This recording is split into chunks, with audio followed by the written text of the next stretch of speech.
Hello, hello, hello. Welcome everybody. Welcome back to the channel. How you doing? I hope you're having a great weekend.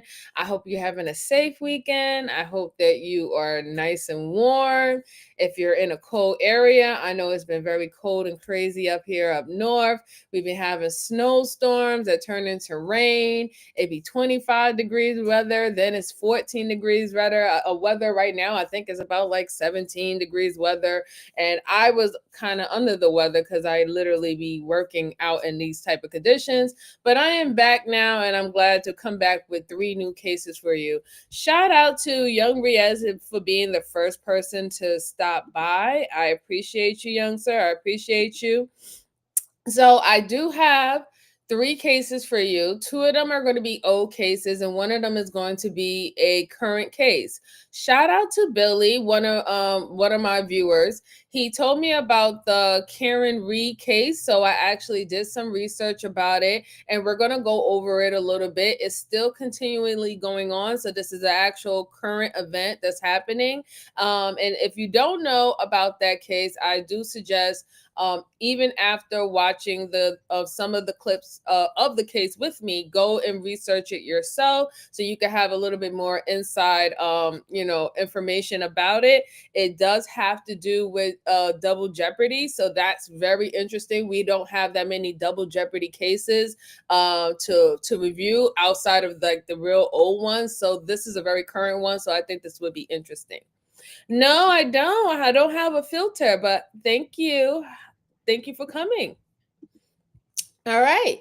So the first case that I have is when a psychopath gets caught lying to the police. So we're going to look at this case. This is an old one, but I think it's interesting because the things that we have seen in numerous cases of how people 1 minute they act like they're the victim, next minute they're the suspect, and when it gets to the point where it's self-preservation, they'll tend to throw other people under the bus as everybody else's fault. And I just think the development process of this person's character and personality in these situations are quite interesting, and the techniques that detectives use to get the information that they need to get a conviction on a particular crime. So we're going to look into that right now. Let me pull this up. All right. And here we go. 2015, at around 2 o'clock in the morning, Ruben Ebron called 911, claiming someone had stolen his car with a young boy inside. An investigation into the stolen car would lead police to believe that Ruben was lying. The missing child was the son of 26-year-old Lana Bon. Lana and Ruben lived together, and Ruben would watch her children while she went to work at a local gentleman's club. Ruben was a drug dealer, which is how he had met Lana. Lana was addicted to hard drugs, so it wasn't unusual for the couple to be driving around after midnight and sleeping in well past noon the following day. The police eventually found Ruben's car, but the child was no longer inside. Both Lana and Ruben were interviewed, and they gave their official statements. Ruben claimed that he left the child inside his car while he was doing laundry, and when he came back, the car was gone. Lana had been at work when she received the call from Ruben. A couple days into the search for the missing child, police were made aware of some interesting information. They believed that Lana had told them several lies, so they brought her in for interrogation. You know who I am, right? Okay. I know this is hard. Listen, before we start, okay? We just have to go over some paperwork. We need to clear some things up. Okay, well, let's get to clearing. All right. First of all, I want to go over your timeline. Okay. Okay, I want to start with when you got up Thursday. Okay. All right, what time do you remember Thursday? This is July 23rd on a Thursday. The detectives asked Lana to repeat the events leading up to the stolen car. Lana claimed that she spent the day with her children until Ruben dropped her off at work. Ruben then took her children back home to get them ready for bed. Lana's shift ended at 2 a.m., but instead of Ruben picking her up like he usually did, she got a ride from a coworker instead. On her way home, Lana stops to pick up some drugs. A police officer sees her and asks her if she has seen an orange Honda Civic that contains a missing child. Lana tells the officer that no, she hasn't, even though she knows that Ruben drives an orange Civic and the child is most likely hers. So the officer telling you this information is the first you're hearing it? Yes. So you're there to just collect the $20. Yes. And you he get was locked looking, in. Yeah, and he was looking for the orange Civic, and in the process of looking for the vehicle, he had blocked us in. Okay, so you're basically lying to him because you want to find out if it's for real? Yeah, basically. Like you thought the officer was bullshitting you? No, I didn't think the officer was bullshitting me. I just felt like, what the is going on? Let me get home and find out what the hell's going on, and then I can answer anybody's questions that needs me to. But at that point in time, I just wanted to get there and, I'm going to start off that's quite weird, right? The car that you have is quite unique. Probably maybe the only car in your community that actually looks like that. Once the police came to you and they said, hey, we're looking for a missing child, and they gave a description of the vehicle, a concerned mom would be like, wait a minute, I know that my boyfriend or my husband, they have this type of car, and I know that he had my kids. Do you have the license plate? Do you have a description of the kid that's missing? You would just be naturally concerned as a mom to make sure that at least it's not your family. Why would you lie to the police officers just so you can go back home to see if everything's okay and see what's going on? Wouldn't you want to confirm right there that no, that is not your child that's missing, that's not the vehicle, and then go back to make sure that everybody's okay, just to have that secondary confirmation that that's not your loved one. So I think that that's quite odd that her initial reaction was to lie to the police officers. But let's go on. talk to Ruben too, and ask him what the hell happened, what's going on. So he followed you around Christina's car she drove and all? Mhm. Yeah. Okay, so you get back over to your straight apartment. to the apartments after that. Alright. I was talking to Ruben, asking him, what happened, and he told me that No, I am not a lawyer. At first he told me to lock the doors, and then but I'm definitely interested in law and working law enforcement. But thank you so much for coming. Told me it was trying to see which way it had went while he was calling 911, or he come back to the house and call 911. And he told me that he was kidnapped, that he was sorry for leaving the car running with, unlocked, that he shouldn't have left the baby in there. It was very convincing that the car had gotten stolen with the baby in it. Well, but it's unusual that even he would leave the car running with kids with the kids in it, yeah. So that's you say it's pretty convincing. I don't know how convincing that is. Well, I was just saying the way he was acting with the Sure. whole situation. That's what I believed at the time. Okay. Until certain points and facts were pointed out that obviously that's not true. Now your conversations with him are critical. Mm-hmm. I need to know to the best of your ability what was said, because we got some information. Okay. All right. Okay. You understand? You have to be honest. I am being honest. Okay. Yeah. We're not gonna do that business we did the other day. Absolutely not. Neither one of us want to yell or anything like that. But we have some information, Okay. and we need you to help corroborate our information. Okay. Okay. So it's not for me to talk; it's for you to tell me some things that you may not have told me about your conversations. About mine and his conversation was that he told me that he went upstairs to get some coke to serve Lapita, that Lapita had called.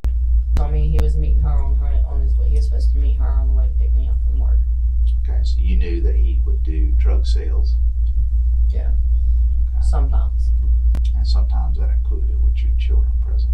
Well, no, I told him not to have anyone up there at the house like that, not to do that around my kids. But if he was going to do it, to keep it, away from the house, away from the kids. So, wasn't supposed to be doing it in front of them. Okay. But, All right, so what do you remember more of the conversation? I'm sorry. I'm going to give you the starting point with I'm sorry. I'm almost sure there's more that he told you besides I'm sorry. No, he told me that he was sorry about everything happening like this, and I'm telling him what's happening, about What's happening, yeah, what's right. happening. What happened? And yeah, so what happened? He just told me that that was so stupid. I'm sorry, for leaving the car running. He at the house. He's still telling me that the car got took. He didn't know how he let this happen. He's sorry, and as I have to know that he didn't mean for my baby to get took.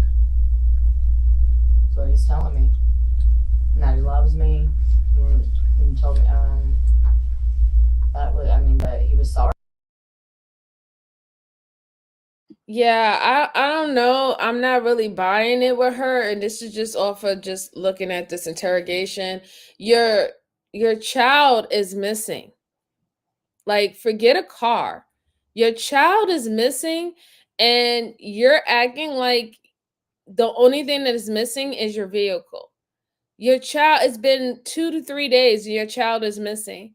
And apparently your boyfriend left the car running with your child inside the car, something that he normally never does according to you. And you are acting too, and I wouldn't want to say like it's a bad thing to act calm, right? And rational, but it's just like you seem very nonchalant that your child is missing. Right now, your child still can't be found. And we just saw you hugging up on this guy, you sitting on his lap, you getting him a blanket and covering and wrapping each other out. Like, I don't know. Like, I guess it's weird to me because I will be distraught, right? Like, if I don't hear from my son, I am distraught, right? Like, I'll call my son, and if he doesn't call me within the hour, I'm calling his father and I'm texting his father, tell your son to call his mom. Like, that's how I am. So just for her to be, just very nonchalant that your young child is missing and have been missing for 2 to 3 days, and the only thing that your significant other or your boyfriend could say is, oh my God, I'm so sorry. I never meant for this to happen. I should have never left the car running with the kid inside. And you're just like, well, everything's okay. Like, well, he said he was really sorry. And thank you, Riaz. I appreciate you for sharing me out. Let's go on. Sorry, that was stupid of him.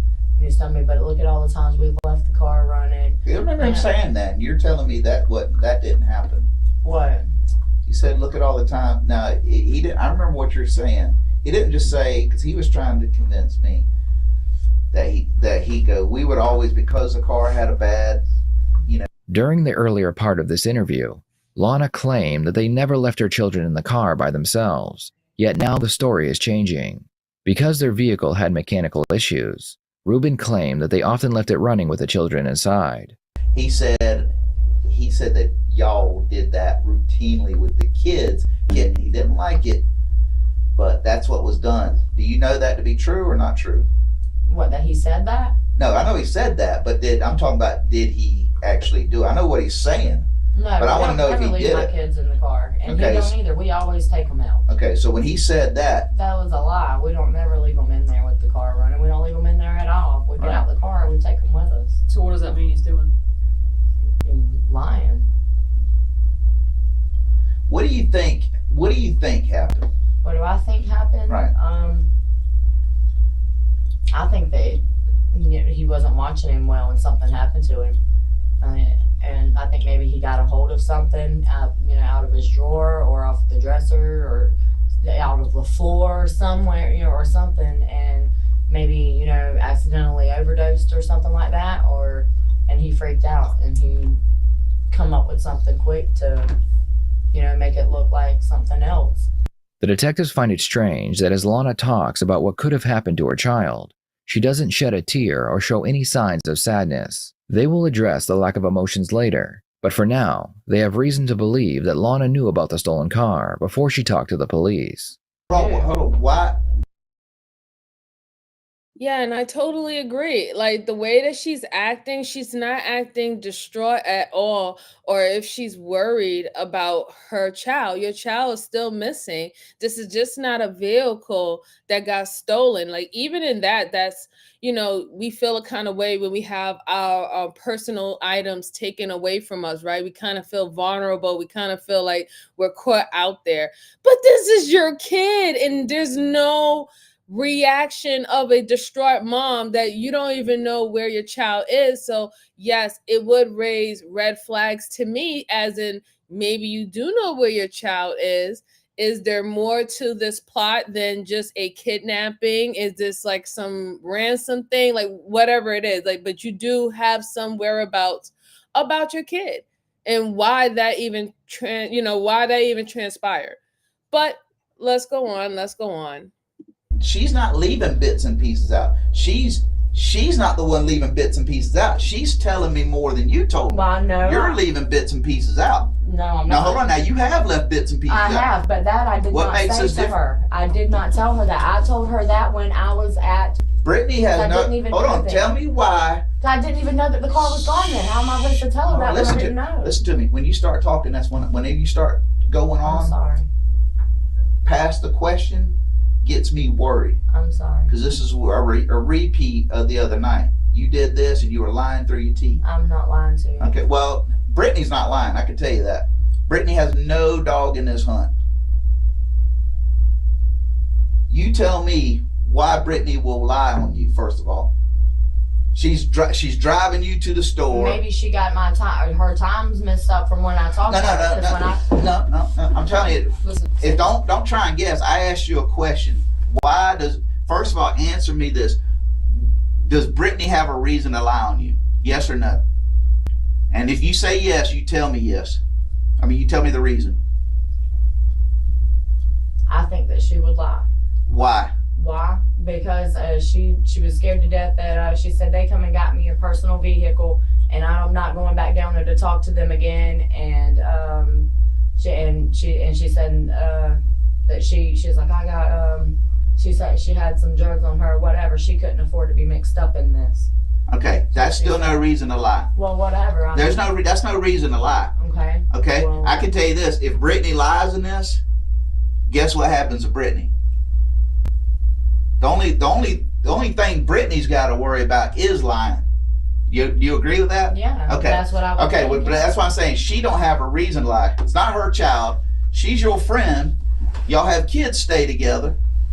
Yes, sir. Okay, she's driving you with her gas money from the other side of town coming to pick y'all up because y'all are friends at work. Mm-hmm. You know, she gives Ruben money to watch her kids while she's working sometimes, and she doesn't have a problem. Regardless of all that, I still didn't tell her that. I'm just telling you, okay? I have a big issue with that. I have a real big issue with that. I know it happened.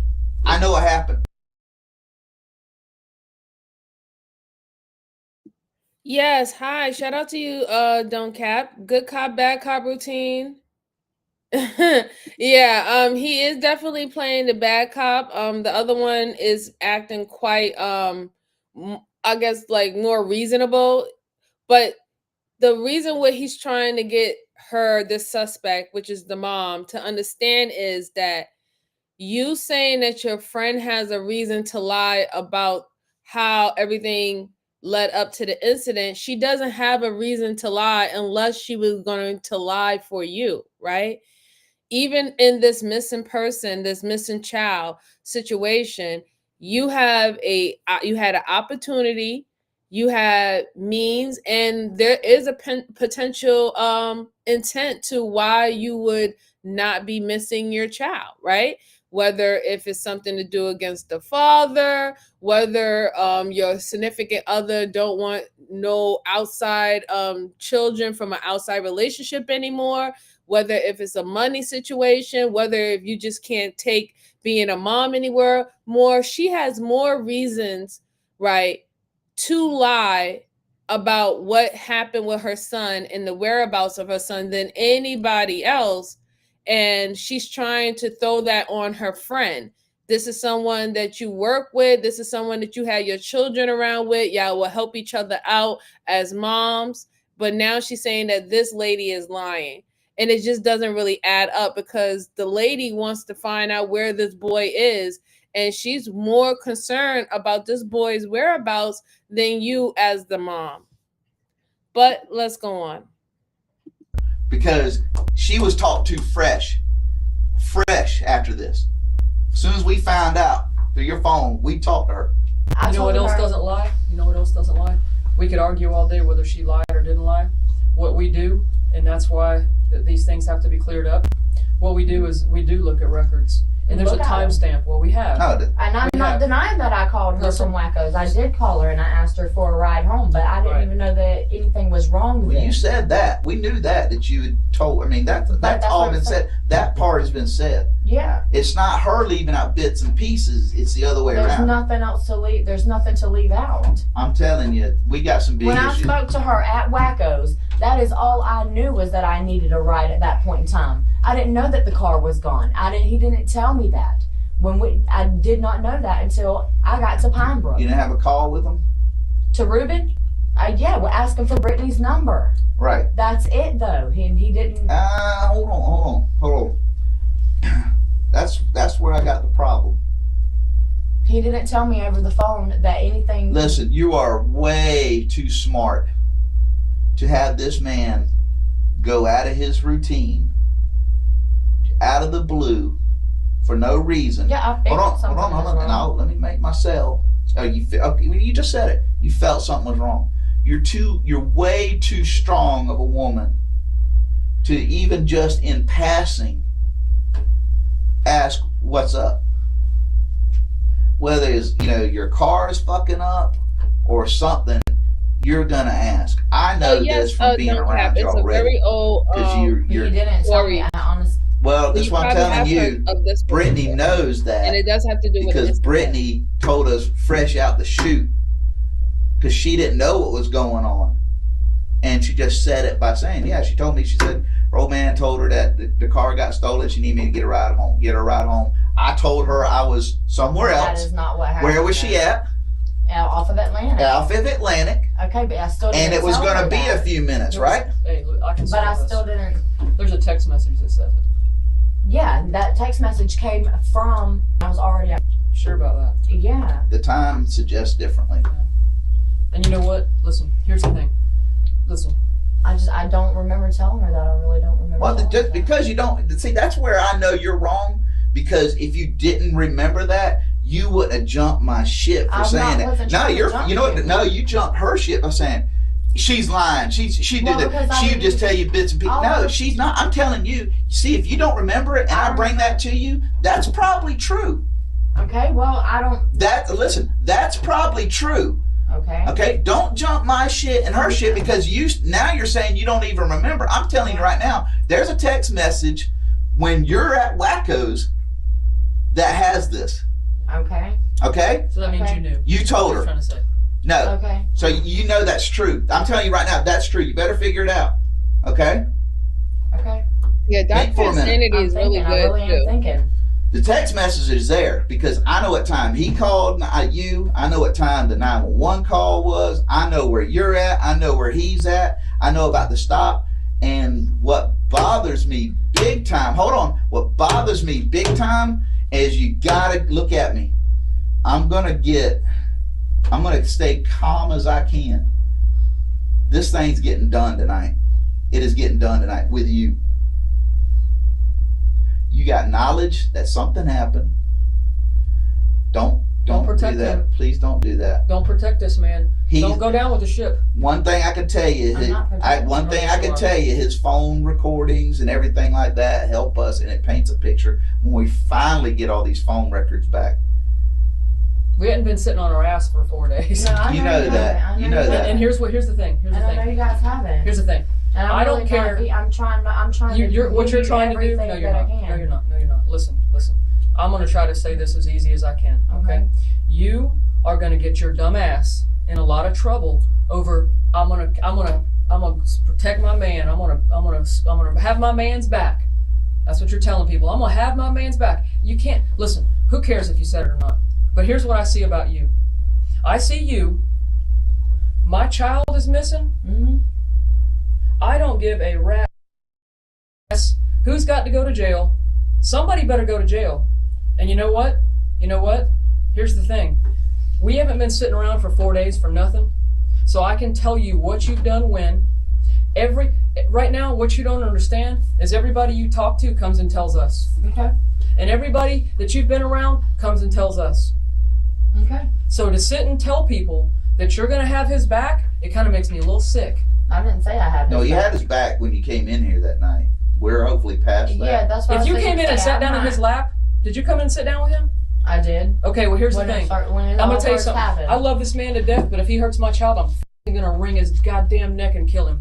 That's no accident. That's no accident. I can tell you this thing everybody knows, and even you're street smart enough to know that fucking stolen car is bullshit. We know that's bullshit. I told you that. I know. We know that's bullshit. We know that's bullshit. I do. And you know it's bullshit.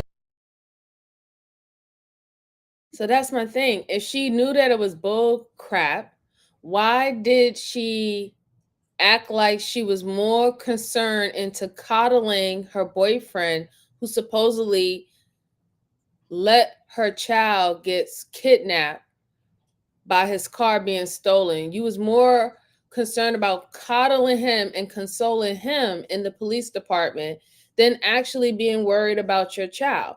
You're still right now not worried about your son. Your son is missing, lady. Like, my heart would be stopping. I would not know how to react if my child was not in my presence and she's not acting like she's really concerned. And that can be very frustrating, right? It can be very frustrating to people who love children. It can be very frustrating for people who have children, just to see this very nonchalant attitude about your child been missing for 3 to 4 days, apparently a kidnapping. And we know how this go, right? Most of the time when it's children, if you don't find them within the 48 hour to 72 hour mark, you most likely not going to find them, or you're not going to find them whole and safe most of the time. And for her to just be acting so nonchalant about it is very disturbing to me. Very, very, very disturbing to me as a mother myself. Hey, hi Moa. Good to see you, darling. How's you doing? I hope your weekend is going well. I really do appreciate you stopping by. Yes, Donna. Yes, it really does. It really just racks my nerves, really. Let's go on. Because there is more that you have to tell. Let me ask you this. What are you doing at Super 8 Hotel? What am I doing there? Staying there. Where are your kids at? Where are my kids at? They're with my mom. I mean, I'm Why? staying at my mom's tonight. Why? Why? No, you're staying at Super 8 Hotel. Why? Why actually? Why are you not? Why aren't you with your kids and holding on to them? Honestly, because me and my mom are close, but we're not. Me and her, after a few minutes together. Why aren't your kids? Why aren't you with you? Why with me? Because Miss Donna said that she's fine right there. She has to stay the night at my mom's. Miss Donna's not your baby's mama. I know, but she said that they need. And why, if it's not a good idea if it's not a good idea that she don't go to Super 8, guess who also shouldn't be going to Super 8? No, she can go there, but Miss Donna, my mom said that Donna said that she needs to be there. I don't care who said what. Sleep. If that's my child, I want to be with my child. Your son is missing. I know, and that's why I've been staying over here. Your other one should be with you. What are you doing tonight? Are you doing anything tonight? Actually, I was on my way to. See, this is so disturbing. Your child is missing. You're staying at a hotel. You're not home. And then you give your other child to your mom. This should be the point where you be wanting to hold on to your children even closer while you're literally out there searching for your missing child, right? Like, I couldn't think. I wouldn't be able to sleep. I wouldn't be able to eat. I would be losing pounds. Like, every minute I would be losing pounds. My hair would turn gray. Like, seriously, I would look so like drained, because I would just be out there trying to find my child, trying to find out what's going on, and also trying to hold it together for my other child because you don't even know how they're feeling and how traumatized they are that their sibling is not even there with it anymore. And she's just not showing any concern about that. And it's really, really nerve-wracking to me. Really nerve-wracking. She's just like, well, you know, I guess I gave them to my mom and, you know, and she wanted them. So freaking what if she wanted them? So what? If you want to be with your kids, you're going to be with your kids. Nobody can tell you that you can't be with your kids. I just think that she's just giving a lot of excuses, really. Okay, let's go on. The visual that was being held in McClenny, and I was going back out to my mom's to stay. And what else were you planning tonight? That's it. You sure? Yeah, I'm You sure. can't even tell the truth about that, can you? What are you talking about? That is what I have planned for tonight. Are you supposed to be working tonight? No, I'm not working. You sure about that? I'm positive. 150% positive I'm not working. Alright. I was going right back to my mom's after the vigil. And that's where I was staying. You can call her and ask her. That's where I was staying at tonight. Was with them. I was at the vigil. The one in McClenny? Yeah. Yeah, I know. When Miss Donna called me, she told me to come here. I told her I was If on you my way had to gotten it. there, if you were... No, I hadn't gotten there yet. I know. We were making the You weren't going to poster. make it on time. Why wasn't I? You wasn't. But I was on my way there before I came here. Yes, I you was. weren't going to make it. You wasn't going to make it. Why wasn't I going to make it? I was making a poster and Hold shirts. on. Do not get that attitude Well, with me I'm today. sorry, but that was Hold on. I'm telling you right now. Look. That was offensive? Let me tell you Your something. baby's fucking dead and that was Let me offensive? tell you something. Okay? This is done tonight. I know that. This is the fucking tip of the iceberg. I for know. you. This is the tip of the iceberg review. Where was that blanket at when you left? At home. Where? At home. I don't know. I guess in The the last room. time you saw that in blanket. the room. Right. Okay? Mm. If it... It's closing in. What? You're going to find out where that blanket was. Where? No, I'm sorry. I don't even have to tell you that. We know who that blanket was with. But I don't think to... You need to get on board. The detectives decide to turn up the heat and show Lana how bad of a mother she really is. They bring up an incident that had occurred earlier that week. Lana claims that her son had been playing when he received an injury to the back of the head. The detectives point out that Lana didn't take him to the hospital immediately after she found out. I got there and I How's told him, one well, I'll fallback? have it checked How do you out. get I'll your- have it Yes, checked out at the that's doctor. my very next question. the We're on the fuck do you same do page. that? How do you bruise the back of your ear? Behind your fucking ear! I don't know. You're stupid.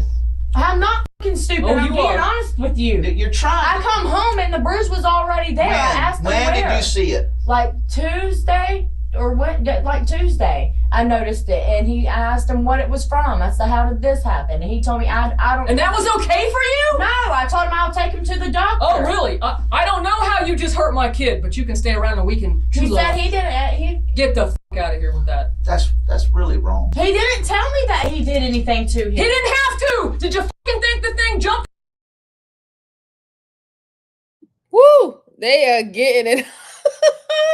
They are getting in her mess. They are getting in her mess. And she really needs it, right? Because she's sitting up here and it seems like she's protecting this boyfriend over her child. It really does. It really seems like she's protecting this boyfriend over her child. They're showing signs that the child probably could have been abused by the boyfriend and she didn't do anything about it. She allowed it to fly and now she's acting like she doesn't know and that she was going to do this and going to do that. But how are these detectives supposed to believe that when you're acting so nonchalant about your child being missing? And this just so happened, this is the same child that had reports of having a bruise behind their ear and stuff like that. This lady right here, this girl, she's not even a lady. That's just too nice of a title for her. Let's go on. Out the goddamn sky? No, but my baby also is, he's a baby. He's throwing up. Behind his ear? He enters his head. No, but I didn't. He unknowingly, out of the blue, has a head injury. That's a head injury, is it not? Yeah. Right here? I'm talking about right here. Okay. Okay. Okay, my mom was there Wednesday. She seen it too. She said take him to the doctor on Friday. Your son's throwing up. Yep. Your son, at one point, not only threw up while he was throwing up, what else did he do at the same time? He had shit himself. diarrhea. I agree. Yeah, he was sick. I was taking him to the doctor. That's not something you wait for. Okay, You're well, not that gonna, maybe I messed hold on. up And there, this is but- not your first child. No, it's not. Like It's I not said, your maybe- first child. If your kid starts throwing up and shitting, and you have an unknown injury, that's not what you schedule. You're not going to convince me of that. And I know, hold on, I know that all this is part of it. Okay? Your son wasn't happy. Your son wasn't wanting to eat. Your son wasn't wanting all this, because when you have a basal skull fracture, you don't eat. You can't eat. You can't drink. You throw up. You can't have diarrhea. And the Okay. bruise back here is critical. Okay, No, it's well, I not. didn't When know I mean that. fussy, I really didn't hey, know when that I mean bruise fussing, would be when you're critical. I fussy, you didn't don't know want. that. I'm just telling you, you're failing as a mom.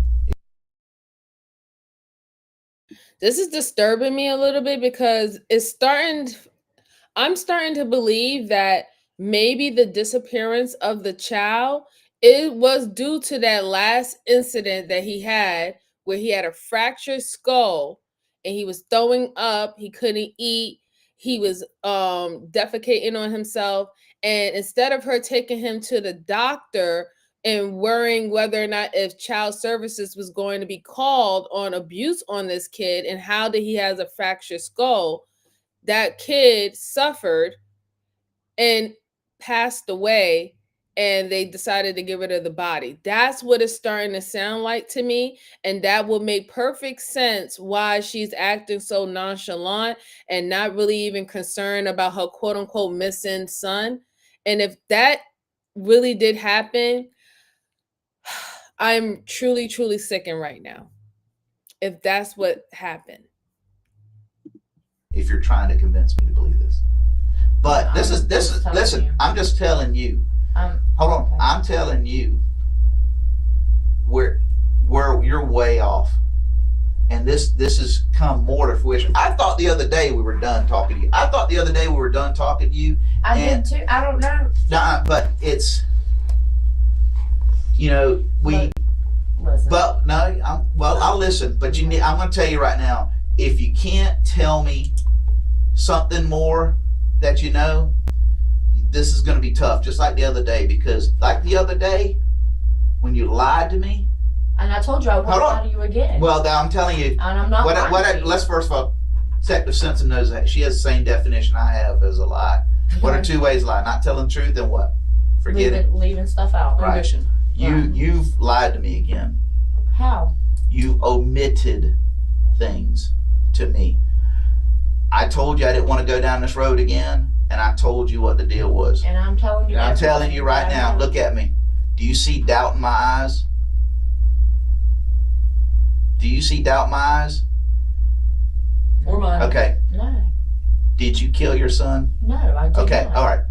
Then anything beyond that, don't worry about it. Right. I'm not. You are. Listen to I me. don't have anything to worry about. I done told him Right everything here, that right I've here. done. Now, hold on. Now, where you have it? Did you kill your son? You No. calmly answer me that. I believe that. Okay. Something happened to your son. Obviously. So, no, not beyond starting Thursday and what you told me. I need you to tell me. I need you to tell me what Ruben told you, because I know there's a conversation more than goes beyond I'm sorry. No, he told me not to believe nothing that y'all said. That's what he told me. But obviously, you see, I'm not And- listening to okay. that. I believe And- you guys. And there's more. At this point, the detectives believe that Ruben did something with the child and he told Lana, or that Lana and Ruben were in on it together. By telling Lana that they believe she is innocent, they are hoping that she will tell on Ruben, even if she did have a part in the crime. There's not more. He didn't tell me what happened to my baby. He didn't tell me that he hurt my baby. He told me he didn't hurt my baby. Is exactly what he told me. He told me he did not hurt my baby.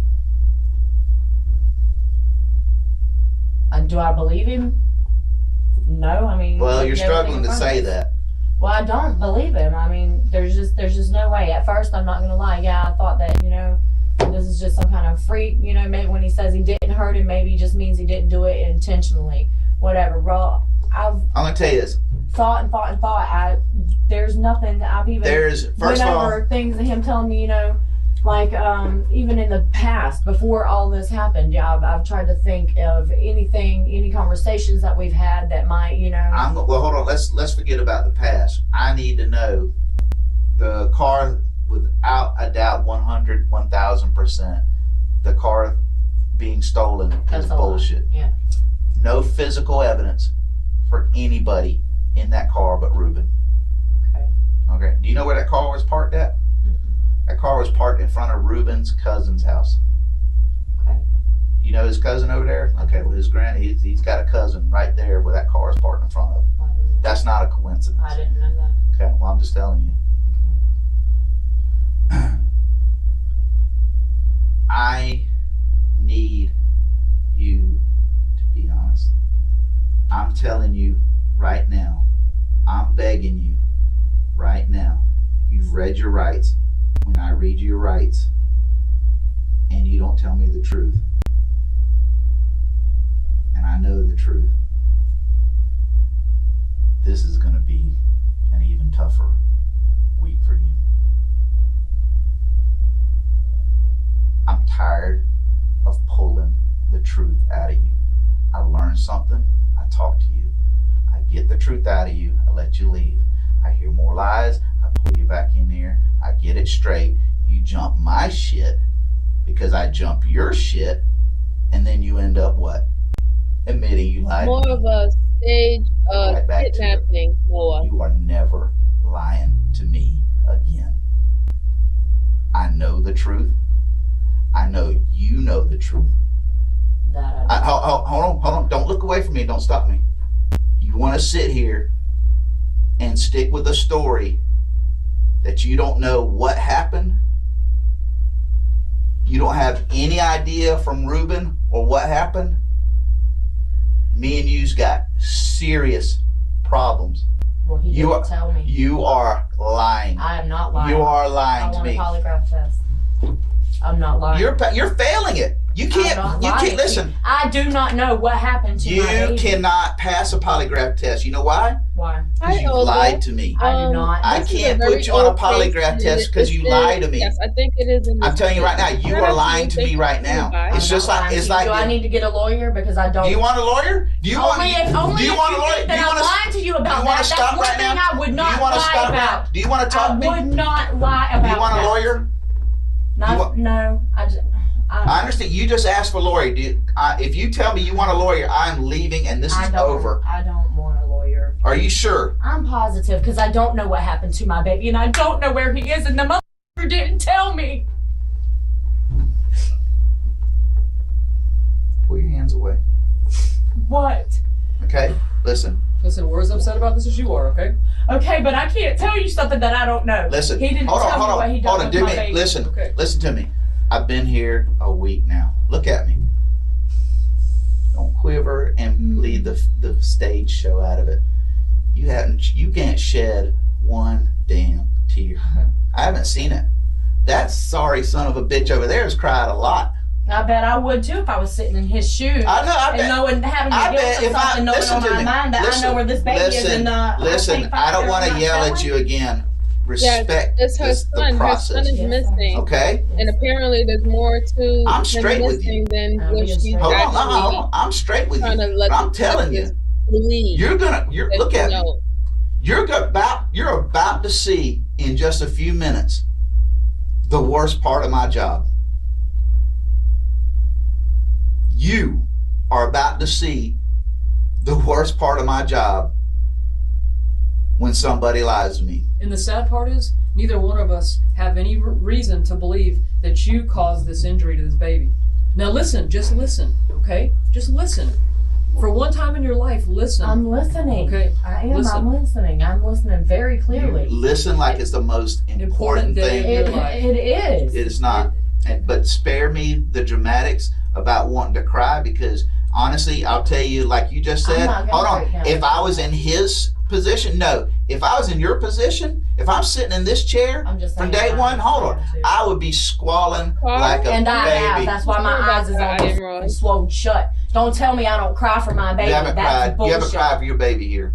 No, not here. Right. In that other room, yes, I did. I bawled my fucking eyes out. I Never held saw that it. Bible. Well, you wasn't here then, were you? Because If I was. if I was in this seat right now being talked to by the detective, I'd be crying.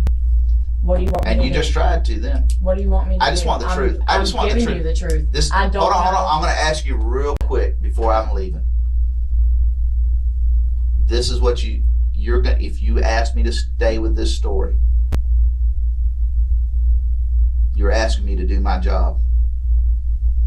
This is not going to go good for you. It's not. I'm telling you that right now. And all you're doing is you're not thinking straight. Let me before you think about that, let me add to it. Okay? Listen to this. Please listen to this. I'm begging you because I know you know. I'm begging you. I don't want you on the other team, but I'm begging you to listen to me. If an accident happened, that's not a violation of the law. Do you understand that? I do understand. Okay. Let it sink in. If an accident happened, it doesn't mean he was murdered. Okay? Okay. Now, if he was physically attacked, disciplined, or whatever, that's an issue I have. But I'm trying to push something. If it's an accident, fall down the steps, slip in the tub, something, because he's a kid, I need to know. Because I know that you know. I do. You may not know where he's at, and I can give you that. I know you know. And I know what he told you. And that's where if I can't get you on board, I got to put you someplace. Yeah, you're either for us or against us. I am for you guys, but I mean, y'all are for me. I'm for You know I'm for me. you. I want you to be, I want you reunited with your son in some way. But right now, you're not letting me do that. You're not letting me do that because you aren't being honest. He did not tell me something happened to my baby. And that's the honest truth. That's the truth. I can't no more than the truth, and that is it. You can tell me that shirt's red all day long. It's blue. Well, I'm telling you the truth. I don't know what happened to him. I don't know where he is. And he didn't tell me. He did not tell me. And I see this. I know. I'm telling you, I recognize this blanket. That's my...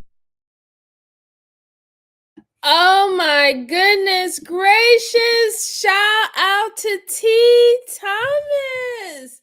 Oh my goodness. Thank you so much for the $100. I truly appreciate you, sir. Thank you so much. Oh my God. I appreciate you. I appreciate you. Thank you. Always supportive. Always supportive. Thank you so much. And Woman Queen, yes, a possible baby killer. Her child is missing. They have not confirmed to anyone whether or not if the child is still alive, but apparently the child was last in her boyfriend's care. He's told her that his car got stolen and the child was in the back seat. It's been 3 days and she's not acting like a disturbed or a caring mother of this missing child. So they're trying to ask her, what does she know? She's trying to act like she doesn't know anything. And, it seemed like she's covering from this guy, or she knows more about the child whereabouts than what she let on. And they also expressed to her that they know about the child having a fracture on his skull. And it was informed by, I guess, services or maybe a family member saying that he was throwing up and he was defecating on himself. And she was supposed to take him to the doctor and she never did. And now apparently 3 to 4 days he's missing. So that's what's going on so far. He said, Area says he's too close to. Yes, that is a tactic that the detectives are using. They're trying to put the heat on her and they're closing in on her to so she can want to get out of this situation. Like, there is a reason why they have the table set up the way that it does. She is positioned where she's looking at the exit door, thinking that she can possibly get out of there, but they're going to make the situation uncomfortable for her, the environment. So she'll say whatever she needs to say to believe that she's going to exit out that door. It is a tactic that detectives use. It's very successful. It's a mind game type of situation. Oh, I appreciate you. I definitely appreciate you, T. Thomas. You are always a great, great, great supporter, and I really, truly, truly appreciate you, sir. Thank you so much. Let's go on. My baby's blanket. So how do you think we got it? How do you think we got it? I don't know. I don't know where. Because we've been doing our job for 4 years. Okay, and I'm trying to tell you that I'm giving you anything. I'm giving you everything. I've told you. Don't say. Hold on. Listen. Don't go back and try and tell me that you've been great in this. You haven't. You've been fucking terrible in this. You still are being terrible in this. Because I don't know what happened to her. No, you're being terrible in this because I never seen a mother act like this. I would never see a mother go to fucking hood ghetto ass fucking hotel Motel 8 without my kid because either I don't like my mama, I don't get along with her. The detective mentions that Lana likes to leave her children with her mother and stay at a local hotel. The question is, what is she doing at that hotel? It turns out, during an undercover police operation, an officer disguised as a drug addict recorded Lana in the hotel room using hard drugs. What did I tell you the other day that you better do whenever your mama speaks? Listen to her. Right. And I am. She you told better me to do whatever she said. Tonight, and that's what I had she said what? Of doing. She told me to come stay with her. Did you stay with her last night? Did I stay with her last night? No, I didn't. Did you stay with her the night before? No. Okay. Okay. And where? Where what? Where was you? Right there. How many days have you stayed at that hotel? Last night. Is he the one you were arrested with? Mm-hmm. What did the judge tell y'all? I haven't been before a judge. No. First appearance? No. Did you get arrested for this? No, sir, I did not. Okay.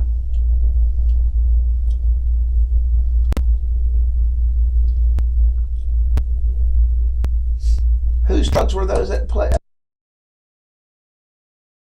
I hope drugs don't have anything to do with the missing of her child. I hope she did not sell her child for drugs. Like I'm really hoping that that's not what it is. I'm really hoping that that's not the case. But we can see that she is she does drugs more than what she led up to tell the detectives. She made the detectives seem like she didn't do drugs and she only kind of smoked weed. No, she's out there doing very hard drugs. I just hope that that's not what it is. Oh my God. At the house? Whose house? My house in McClenny. The Baker Manor, was it? Mm-hmm. Whose drugs were those? Ruben's. Anybody's but Ruben's? I said they were Ruben. I'm just making sure. Okay. Use? Does she? Every now and then. When? She used the last couple days? No, not that I know of. So you don't know? I haven't seen her do it. So you haven't seen her do it? I haven't seen her do that at all. No, and I've been with her since she got back. What day did you go to the Motel 8? Yesterday. So you stayed there last night? Mm-hmm. And now you're going to stay there tonight? No, I'm staying at my mom's. Okay. Who paid for the Motel 8? Alan. She got some money from her friend, Alan. Who's Alan? Hey, Jacob. Shout out to Florida. How you doing, sir? One of her friends. She works where I worked. She's supposed to work tonight? No, she's not. Yeah, more. You would think, She's right? actually supposed to stay with me at my mom's.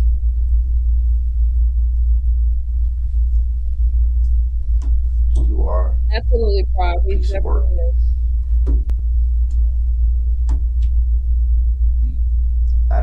I'm sitting here thinking why your daughter isn't with you.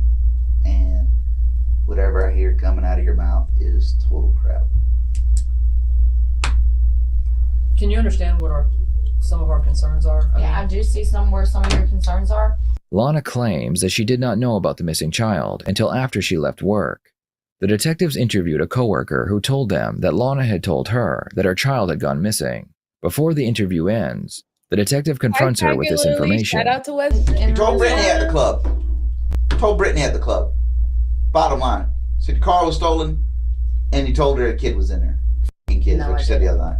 Yeah, you did. Not at the club. No, I didn't. Don't raise your voice at me. Well, I'm telling you, sorry, this but is I stuff. didn't. That's This not is what I things. said. These are things I'm I not have no gonna say reason to that doubt. I have no reason to doubt them. I have reason to doubt you because you Well, lied you to can me. doubt me right there if you want to, but that I'm telling you the truth. Okay, on. so hold on. Let's just say, I'm telling let's you. end this right now. Okay, you want to stick with this story, right? With what story? You don't know what nothing. happened. You don't know nothing. I don't. I don't We're know. done. Well, I don't have a You're done. We're done. We're done. I can't. You're making a huge mistake. Have a What, seat. what are you saying?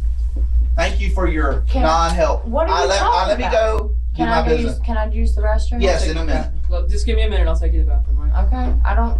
Ah, Wow. wow. Wow is right.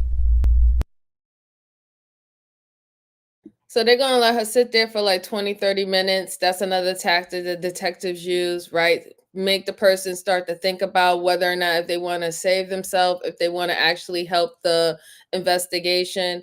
Sometimes it works, sometimes it doesn't, but it is a good tactic for when they do say they have to go to the bathroom and they make them wait for like 25, 30 minutes before they enter back in. But let's go on.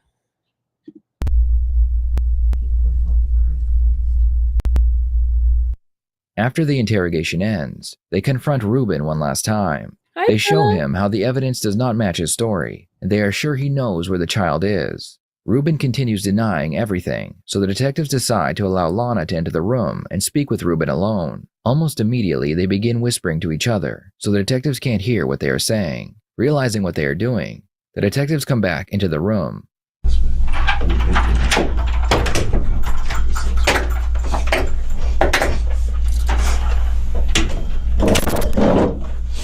I've gone over with her a little bit. You tell her everything. I mean, everything that you guys feel. I told her that I felt like you know where he is.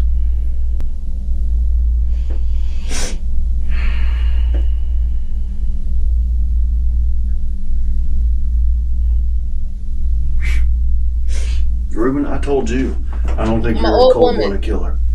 I don't think you're a Old woman. kidnapper. In my 40s. I think something happened and you freaked out, and I think you know where he is. And I think you're the only one that can bring her any kind of peace whatsoever.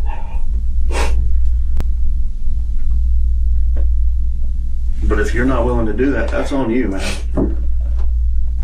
I'm just scared to hold it. I understand you're scared. Sometimes we do things and we're scared to make it right, but we still gotta be men and make it right.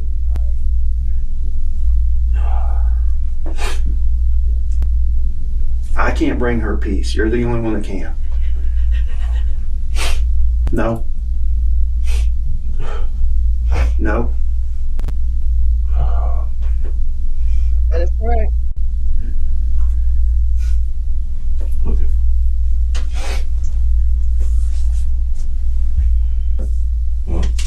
Come on, you're done. You're out. sorry for getting into this shit. No, you should be sorry for what you did. Not pulling her into this. You should be sorry because you can finish this. You can bring her son back, and you won't. You're a freaking coward, dude. What are we still doing? Hi, Bridget. How are you doing? I'm still working. See You're you. under arrest. You ain't got nowhere to go, so sit tight. You can sit here all day long. Who do you want to talk to? You're done. You just talk to her. Okay, that's fine. You told me him. But no, I'm not going to bring you one. When you go to jail, you can call one and get one. Okay? I was still talking to him, but he He stopped talk to him no more. The detectives make Lana leave the room, but Ruben is not done talking with her, so they allow her to come back in. As the rest of the footage plays out, it appears that all they want to do is just have a few minutes to talk with each other without anyone knowing what they are saying. Bring her in there for what? Bring her in here. No, I just can't believe her behavior. No. No, if you're gonna tell her where her kid's at, listen. Let her- Hold on. Shh, listen to me. If you're gonna tell her where her kid's at, I'll bring her in here. If you're gonna sit here and play that game, what you did a minute ago, she's not coming back in here. Bring her in here. Are you gonna tell her where her kid's Talk at? to her. Hold on. Give No, me. Hold on, hold A on. minute. Two No, with her. listen to me. I'll do whatever you want. If you tell her that you're going to tell her where that kid's at, I'll let her come in here. Detective. Are you gonna? This is the deal, okay? This is the deal. I'll let her come in here if you're going to tell her where kids at. We're not going to play these games. Nobody's gonna play games. Are you going to Let tell her come where here for kids 2 at? minutes. Will you tell her where By herself kids without at? the detective Are you coming going in. to tell her where kids at? Can you please do that? Dude, listen. You know you're under. Hold on. You know you're under arrest. I know I'm not going Okay. anywhere. It's a safety violation. Let me know. Have her come in here without me being in here, and not knowing what's going to happen. If you're going to tell her where kids at, I'll risk it. Put it. No, I can't do that. I mean, It's not how we roll. Remember, you don't know how to do come investigations. in. Come in here and let me talk to her though. Can she come over here and actually talk to me? Please. If you tell her where that kid's at, absolutely. Can she please? Absolutely. If she let me ask you this. When she leaves out of here, will she know where to go find that kid? What do you mean? Well, if I let her come in here, Let her come. hold here on, and let answer her my talk. question. Why don't you hear me what I said? I heard what you I said. understand. What If I let her you leave said. the door, if I let her come in and then leave, will she know where her kid's at? Let her come in here and talk to me. Answer my question. Let her come in here and talk No. to me. You know, fine. Man, I want him back. I want him back. I don't care what I have to do. I want my kid back. Plain and fucking Come simple. here. I'm not allowed to touch you. They're standing right there watching. I'm not allowed to fucking touch you. Rudy, me and you. It's me and you. Fuck these people. Fuck everyone else. Where's my kid? If you had to guess, where would you say? Where would you go look right now? If me and you were on foot, where would you go? Well, that's the only thing that I can think of. I don't know. I'm not done talking to him yet. We're done. I'm not. I just if this is the obviously I'm no offense, but you guys ain't giving me no answers. This is the person y'all say got some. I'm not leaving till he gives me a fucking answer. I want to. He won't give it to you. I want to know where my fucking kid is. I want to know. Just tell me 10 minutes. Just give me 10 minutes. Give me the 10 minutes. It's not even funny. That's not funny? Yeah, it's not funny. See, this is a joke to him. It's not funny. You're sitting there coming in here like Let's go. kind of like No, small. not yet. You're gonna go, or he's gonna go. One or the other. So I'll walk him out, or I'm gonna walk you out. But one of you's gonna leave. I'd rather you walk out. Come with me. He obviously don't want to tell you. I'll guarantee you. I'll look at you. Just give me a direction. and tell you on everybody's life in here, including my own, my kids, whatever. You know where that boy's at. I'll bet you $1 million or whatever you want. I'll lay it out right here. You tell me. You know where he's at. You are lying to her. You're scared or whatever. You know what happened. We're done with this. She's out of here. You had a chance to tell her in your own words what happened or what is. Now you're just going to let her go. This is the only thing right here that's going to support you through this whole transition. There's no. Okay, this is a transition. This is a day in your life that is changing you forever. Both of you. Okay? Nasty as it sounds, whatever. If there is something that you fucked up with, made mistakes, whatever, I'm the only fucking person that can push that. I'm the only person that can push that to do whatever to you, Ruben. Just let me know something, and I don't give a fuck about the rest of it. Just my kid. That's it. Just my kid. What's his name? What? Little kid? That's who he is. Let's name him, okay? He's not your fucking kid. He's your son. Yeah, he is. I just want him back, Ruben. I want to know if my kid is fine. I want to know. I want him in my arms, whether he not be fine or he not. You know, it's crazy because this is the first time that she's putting on any form of concern about this boy in front of this man. And it's all a part of a play that she's trying to play. Because when she had the opportunity to try to help, when she had her one-on-one with the detectives, she was very nonchalant. She was very defensive. She was, I don't know. She had all the I don't know isms. But now when she's in front of the boyfriend, she's playing the part that, you know what's going on. I just want to know about my son. Ma'am, you're not even worried about your daughter that you left with your mom for no apparent reason. And the detectives found you smoking weed smoking weed or coke or something in a hotel. And I could kind of see a little bit from the guy's face. He knows what's going on. He knows something happened. But I do believe that he probably did something for her. And he's like, wow, I really can't believe that, you're playing a part right now when we're supposed to do this Bonnie and Clyde situation. He's kind of looking like, wow, you really like doing the most, when I thought we was gonna be about it together. But let's go on. I just want to hold my son. That's it. Ruben, you could take us where he's at. There ain't nowhere where we can have like privacy where maybe he'd be more comfortable to tell me. No, because And then I can tell you whatever, because wherever he is. See, that's the whole strategy right there. Every single time they say that, oh, I want to speak in private. I want to speak in private. Is there any way that we could talk where we're by ourselves? Why? Y'all are past the point of talking by ourselves privately when it has to do with this missing boy, right? Y'all supposed to be airing everything out. Okay. At the end of the day, y'all both are responsible for why this little boy is missing.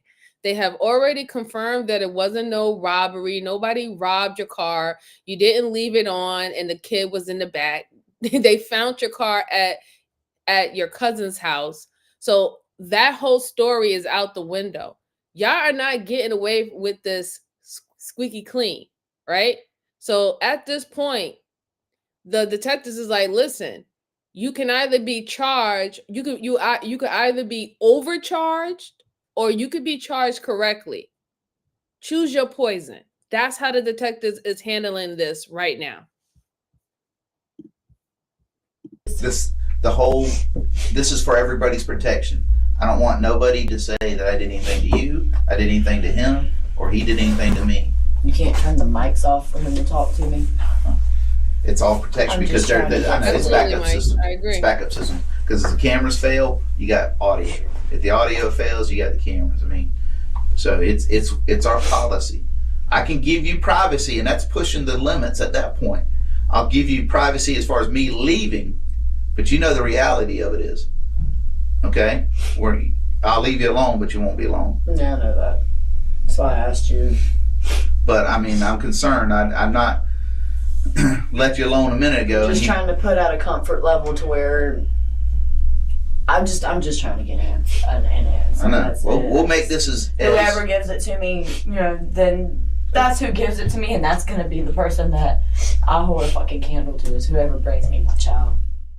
The interview would come to an end, and still, the police were not any closer to finding the missing child. Lana would be arrested and charged with child neglect and lying to the police. Prosecution offered her a plea deal if she testified against Ruben, but that became unnecessary because Ruben would show the police where they could find the body of the missing child. Ruben claimed that while he and Lana were in their bedroom, they had left the child alone to take a bath. He also claimed that Lana knew what had happened before she had gone to work. Ruben received 20 years for his part in the crime, and Lana only received 5 because they did not have enough evidence to charge her with manslaughter. On top of the 5-year sentence, Lana would also receive 7 years for drug charges. Detectives would find out later that Lana lied to Ruben, telling him she was pregnant with their child. They believe this could have been a way to get Ruben to take the blame, because he would have wanted his child to be raised by its mother. What are your thoughts on this case? Was Lana involved the entire time, or was Ruben just careless with her child?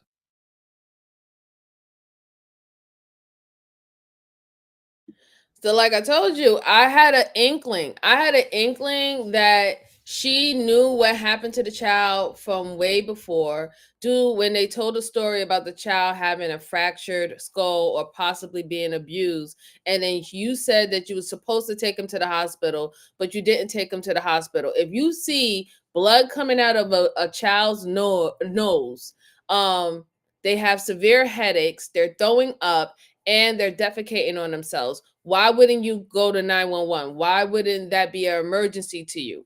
Why would you try to, schedule an appointment with his primary doctor? That does not make no sense. Especially this is not her first child, right? So she's not new to this. She already had a child, so she knows how severe those situations are. And if you see those type of signs, that you need to get a child to the emergency room immediately. She knew the whole entire time. And I think she did lie to Ruben. and tell her that, listen, I'm pregnant and I can't go to jail. And he was ready to take the bid, even though they both committed the crime, but he wanted to make sure that she, the child would be with the mom and all that good stuff. So that's what it looked like. That's what it looked like from the get-go. I told you when they had their little interactions, and she kept on talking about she wanted to speak to him in private and all the stuff like that. They was coercing about something. I thought it was mostly about getting their story straight. But he kind of did look at her by the way how she was performing for the detective. He was looking at her like in a way that he kind of got betrayed. And I seen that in his face. So that is a horrible story, horrible parents. If it was an accident, you should had treated it like an accident, but you didn't. Y'all treated it as y'all purposely did this to this young boy, and then y'all try to cover it up and get away with it. Prayers to that young boy. He should never have been given parents this like that. They don't deserve him. They never deserved him. Yeah, she's guilty, definitely. Hey Mary, how are you doing? Good to see you. I appreciate you. All right, so I have the next case for you guys. So the next case I have is when a entitled killer, I guess she realizes that she might not be going home. She thought that she was getting away with it, and she thought that she was smarter than the average bear, but she's not. So we're going to take a look at this. And I just appreciate everyone coming in and hitting the like button. If you're just stopping by to say hi, please share this out to anybody who likes to review cases with each other. I do enjoy the immersive kind of dialect that's going on, even if there are old cases or new cases. So here we go. This is 27-year-old Devon Shriner. Devon has just been brought in for questioning after her ex-boyfriend, 33-year-old mailman Jason Schaefer, was shot and killed. His death occurred during his mail route when an unknown suspect approached him and took his life while he was putting mail into a mailbox. The police believe that Devon is the shooter, but they will treat her as a victim for now. All right. Thank you. Mind if I shut the door for fun? I don't really care. I want my son. Where is my son? I'll tell you everything. How about that? You're Devon? Yes. Am I pronouncing it right? Yes. I'm Steve. You can call me Steve. I gotta tell you some bad news. Your ex-boyfriend, is it? Ex-husband? I just call him my son's dad. Son's dead. We were never married, but... he died today.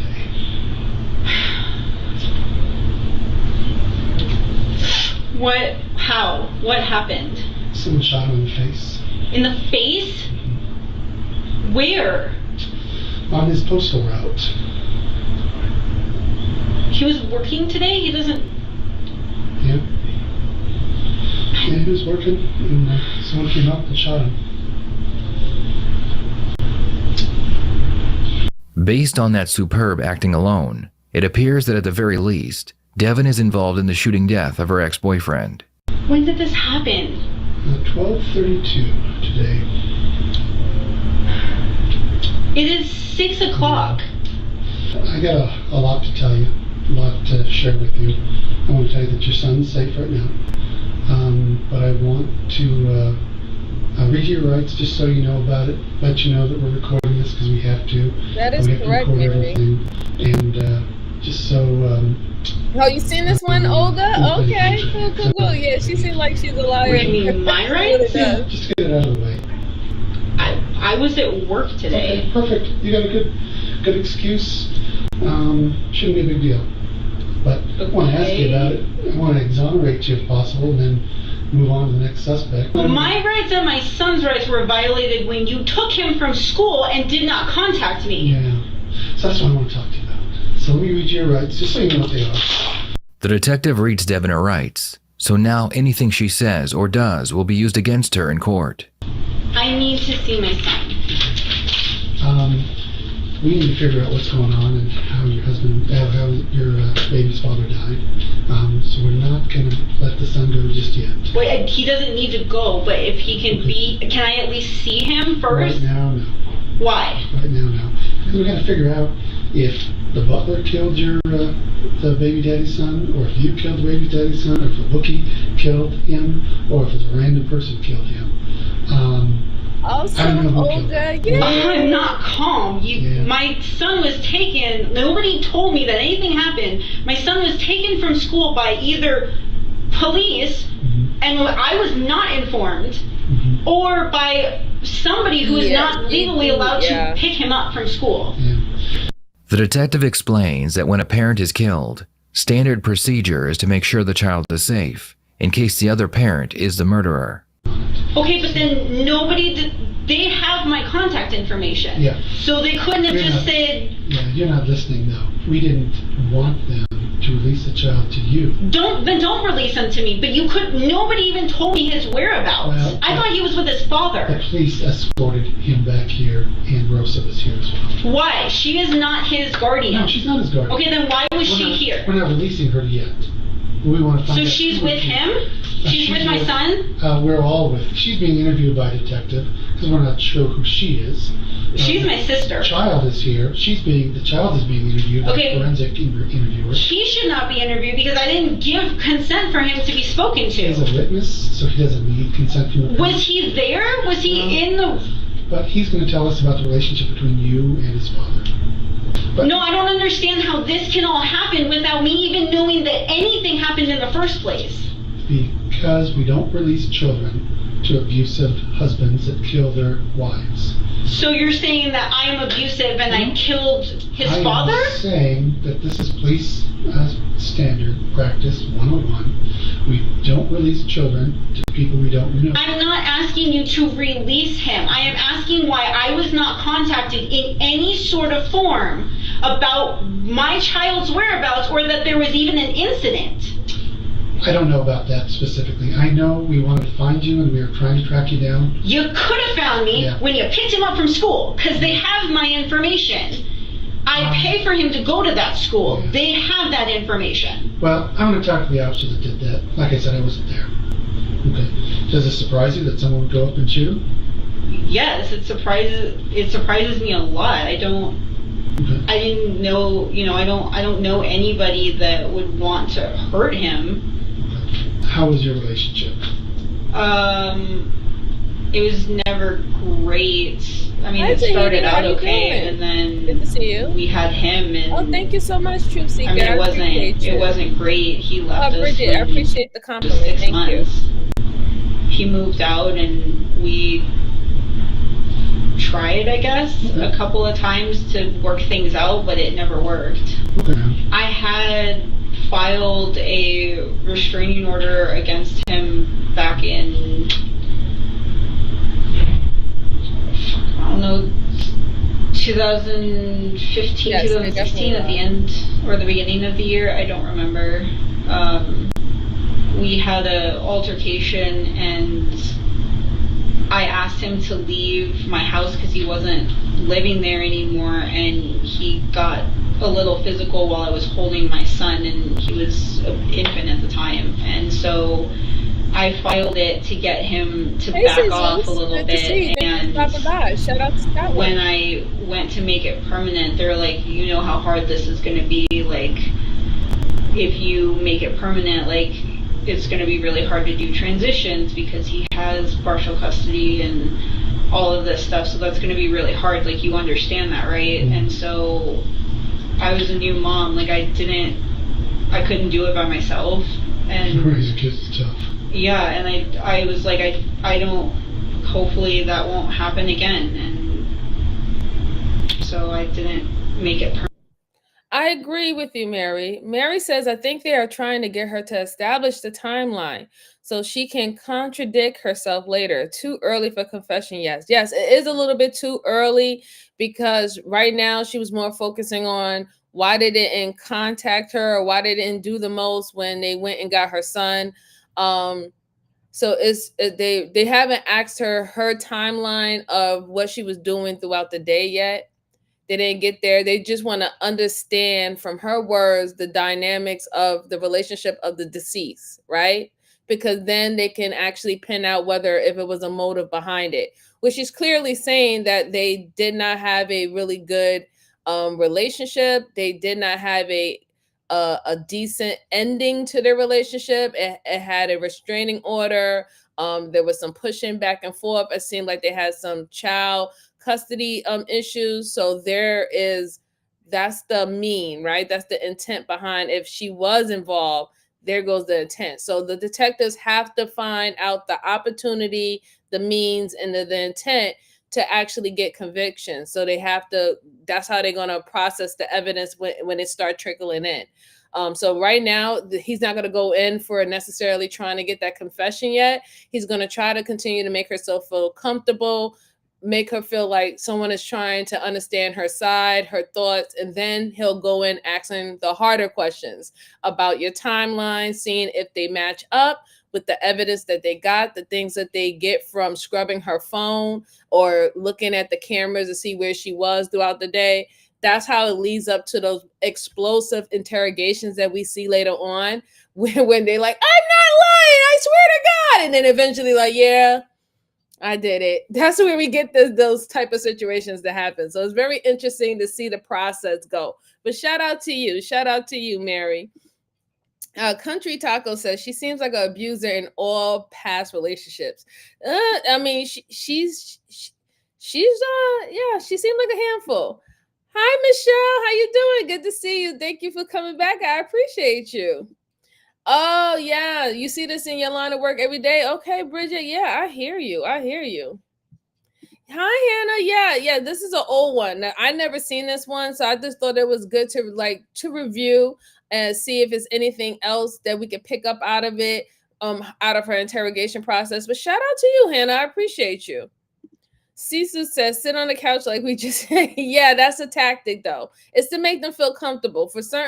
They do certain things for certain people. Not everybody's interrogation is going to look the same, especially their interrogation room. Some are very cold. They change the climate. They specifically pick out very hard, uncomfortable chairs because they don't want you to be comfortable. Some of them, they have the handcuff to the table. That's another way to make them feel uncomfortable, unease that their freedom is being taken away from them. They'll most likely tell them what they want to hear or tell them what they need to hear to get out of that situation. So they use different tactics with different people, and this is why a lot of civilians or suspects don't know that the detective, once they first come in contact with you, they are actually studying you to the T.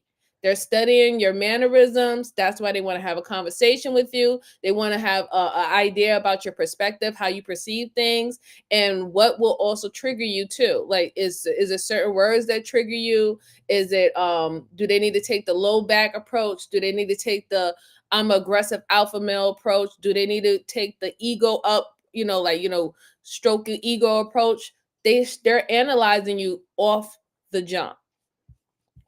Let's see.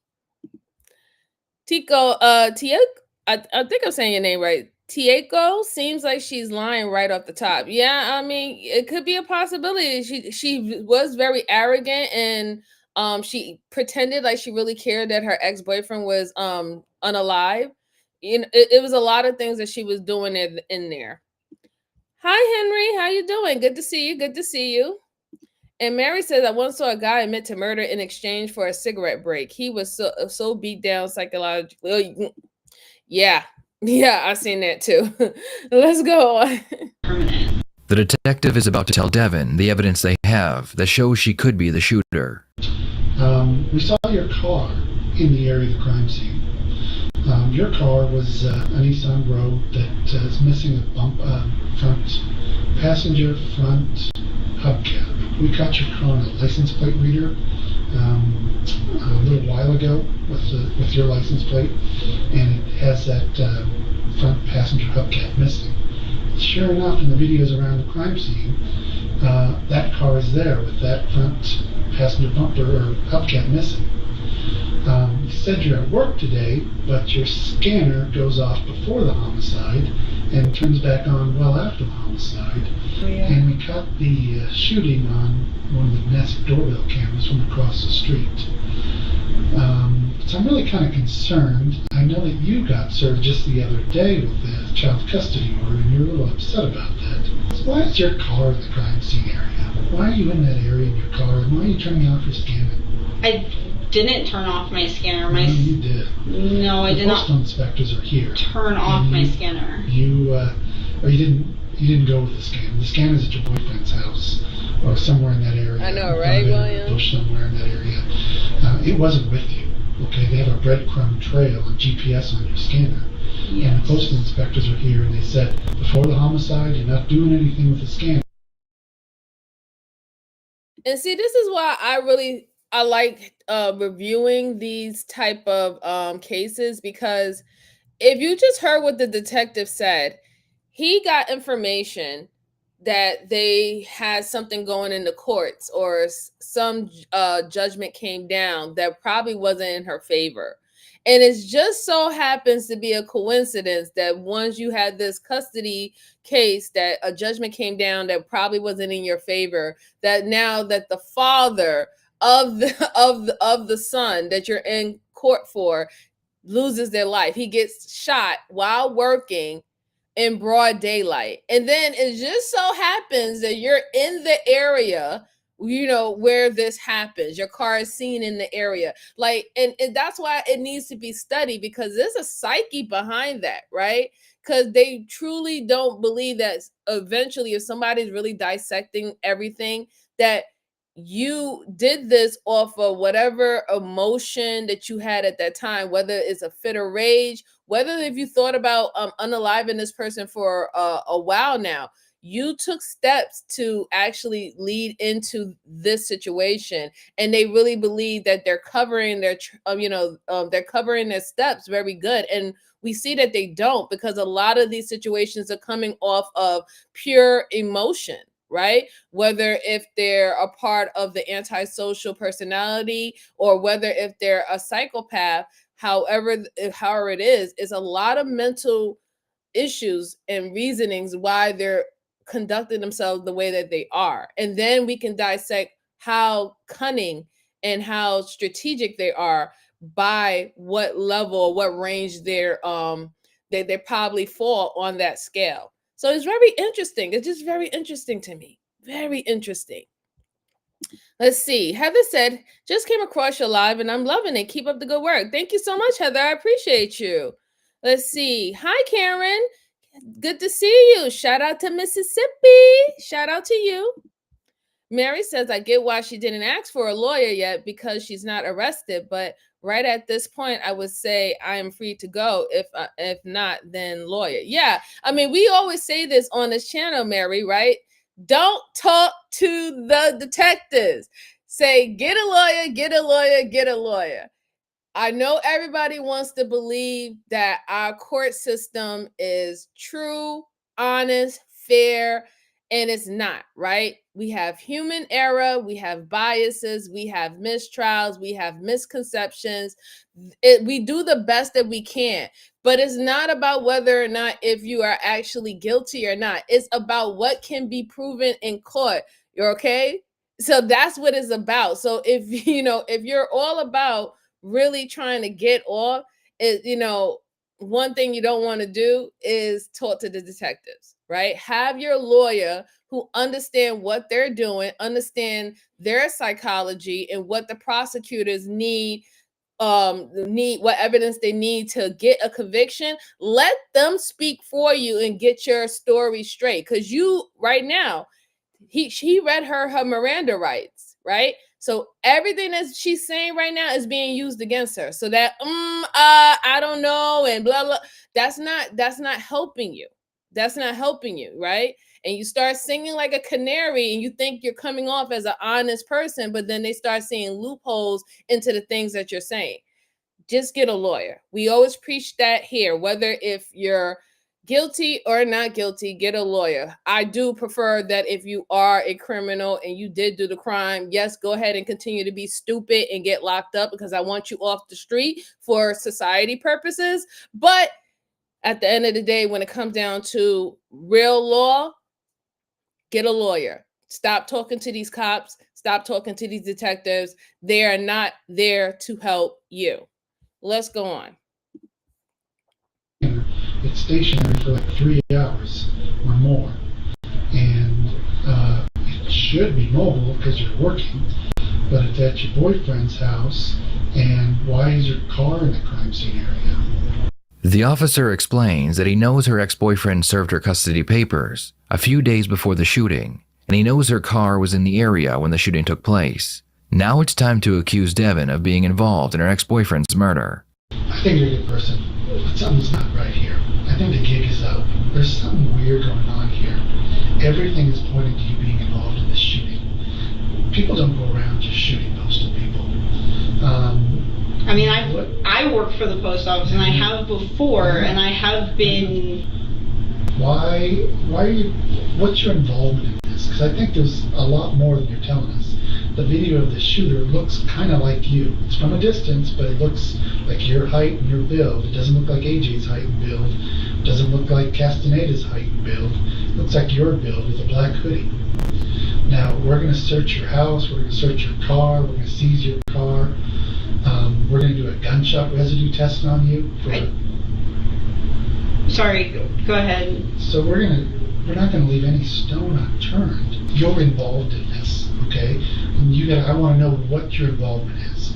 Did a boyfriend try to tell you that he's going to take care of this? Were you involved in it?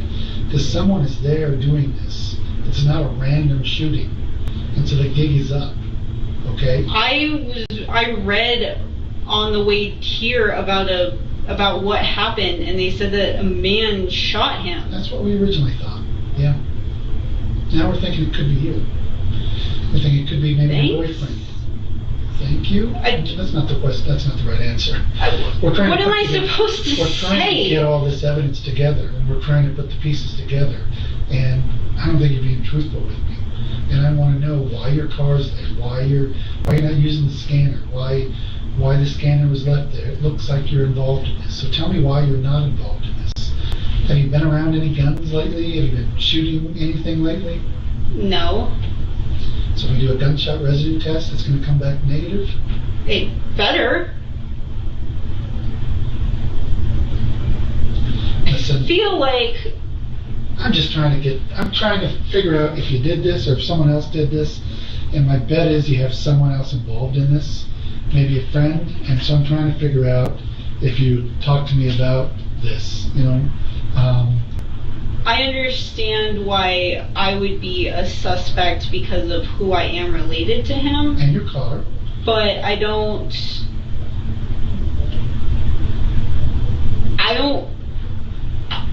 There was things in the past that have happened with him and I that I could have gone to court, or I could have tried to call the police. I mean, I have, and it didn't help. But there's other things that I could have done. Why would I shoot him?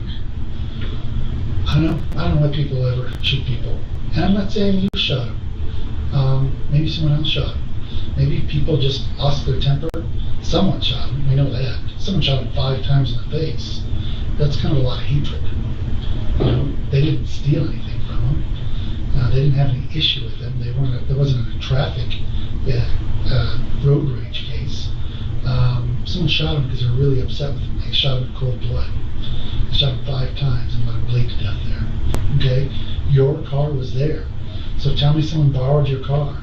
I was at work on my route, which is not super close to the post office. Why is your car in Longmont when your scanner is I don't know. I am on my route working. Do you work in a mail truck or your personal car? No, I work in a mail truck. Okay. So why is your car down here killing your ex? I don't know. But it sounds like... This girl is crazy.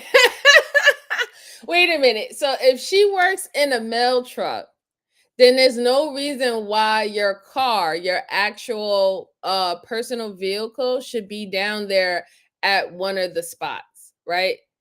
Because everyone knows that you have to go to dispatch, right? If you know how the trucking company system or the postal system is, you park your car in the employee's parking lot that's usually at the whatever the station is. And then you take out the truck to go do your do your runs and droppings and shippings and stuff. your personal car, you don't, deliver mail in your personal vehicle. So the simple fact that her personal vehicle was there, and then she said that she was at work. So when he asked you, did you have somebody else drive your car, and meet you there, that was your opportunity. That was your opportunity to say, yeah, you know what, I probably had someone, driving my car, and they ended up passing by. But she didn't say that because she knows that she's a part of this. She's definitely involved. Let's go on.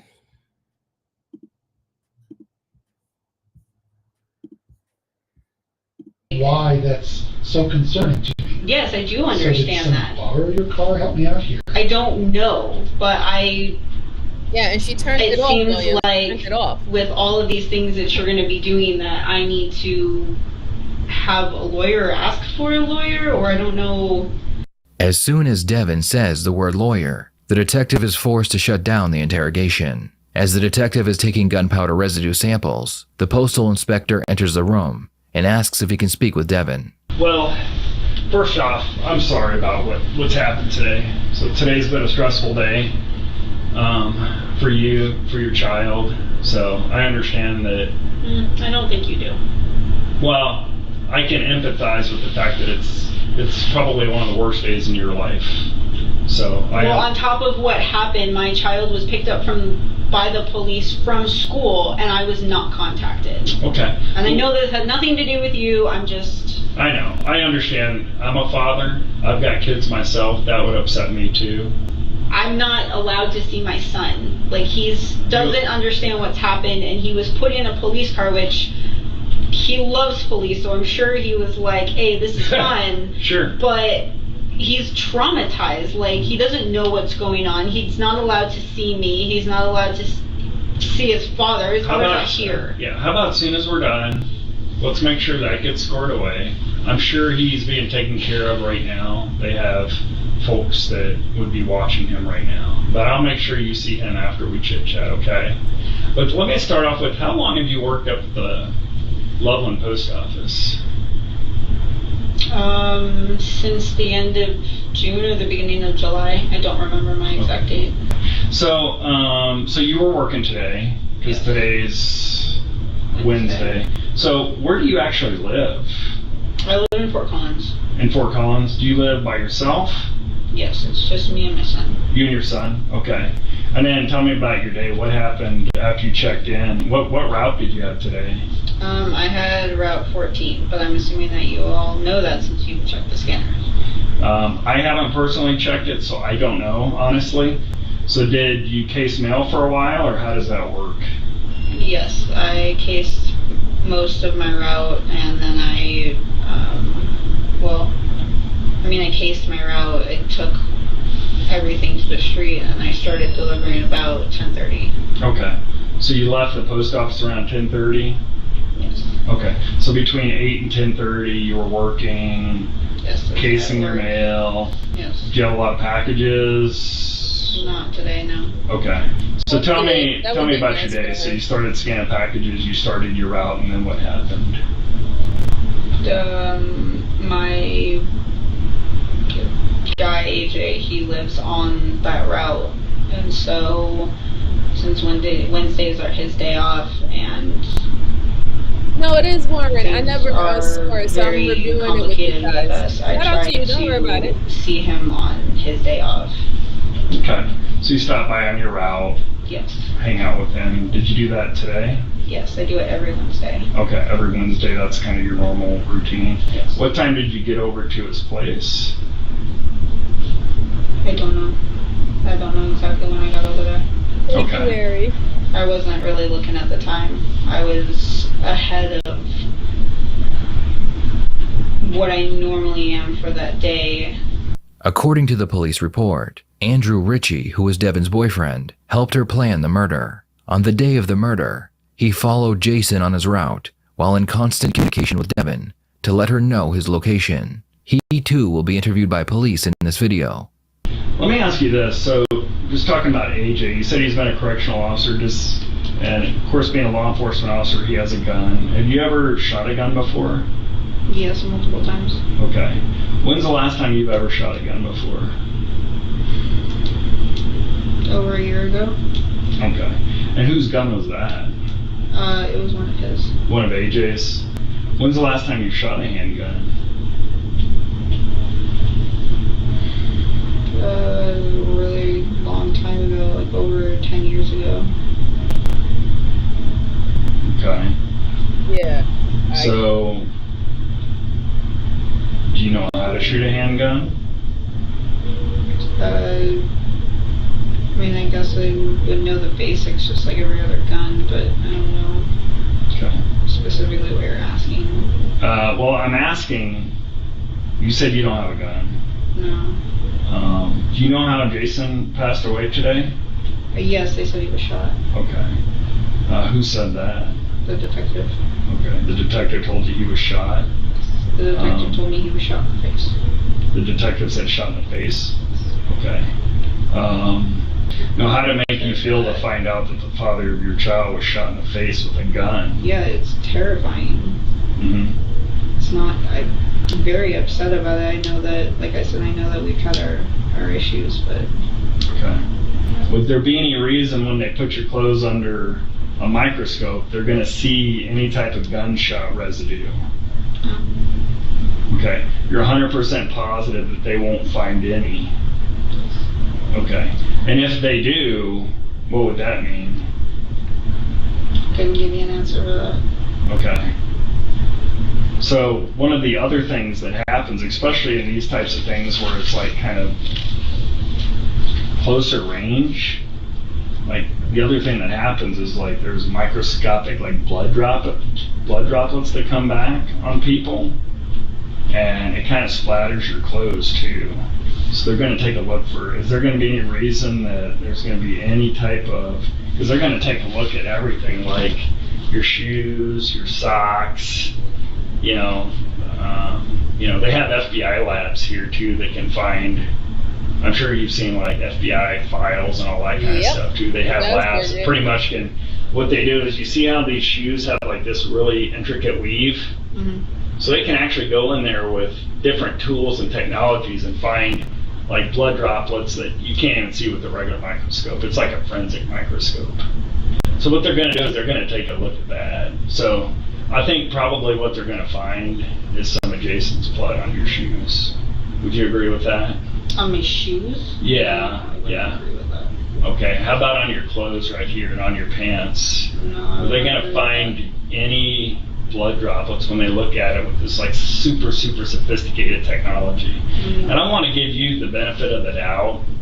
So you're not just a postal inspector is what I'm getting at. No, I'm a postal inspector. That's exactly what I am. Let me show you my, but they do have labs, and I know that they check people's clothing to either clear them. If we can clear, the one thing we want to do is if somebody wasn't involved, and maybe you just happen to be standing nearby and something got on you, but we want to make sure we clear people that weren't involved. Now, one of the things we do is we use forensics, okay? We use forensics in a variety of ways. So no, I'm a postal inspector, so I wasn't lying to you about that by any means. I asked you if they were going to. And I answered. And you said no. So, and I appreciate that, because that's one of the tough questions I have to ask people, especially since this was is the father of your child, okay? One of the other things that we look at when we're doing forensics and that type of thing is we take a look at cell phone information. You know, where were you? You know, cell phones right now they're like little GPS beacons. I don't know if you know that. Have you ever seen that on TV? It's an investigation going on. I mean, into unaliving. all the time. Yeah. So it's like the same thing. So you seem like a smart person. So you know how GPS records work too, right? So one of the things we're going to do as part of this is we're going to have to pull phone records, okay? So we're going to take a look at it and we're going to say, okay, this is where you told me you were, isn't he? and this is where your phone was. Because you had your phone all day, like you told me, because you were talking on it. You didn't lend your phone to anybody, I'm assuming. No? Okay. You had your phone all day. So we can really just go to the cell phone company with the court order. We have to get a warrant and say, where was her cell phone, every second of that day? And on this type of thing, we go to those extra links. So are we going to see that your cell phone was over there where this happened to Jason? I'm not entirely sure where it happened, but no, I had it with me in Loveland. Okay, you had it with you in Loveland. Okay. And it never left your side. No, it was with me in Loveland. Okay. Could you have been accidentally gotten over into that area where this happened? Do you know where it happened? In Loveland. Okay. Well, this happened in Longmont. Was your phone ever in Longmont today? No.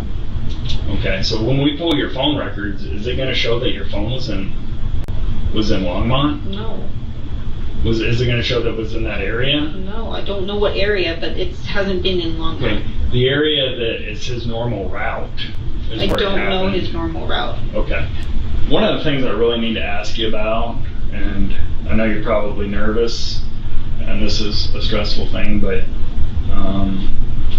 one of the things that we went out and did today, or the police department did, and they had a lot of help, Good to see you. How you doing, sir? they pulled surveillance video from a lot of different locations in the area.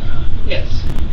They actually captured what happened on one of the surveillance videos. That's what the detective said. Okay. Yes.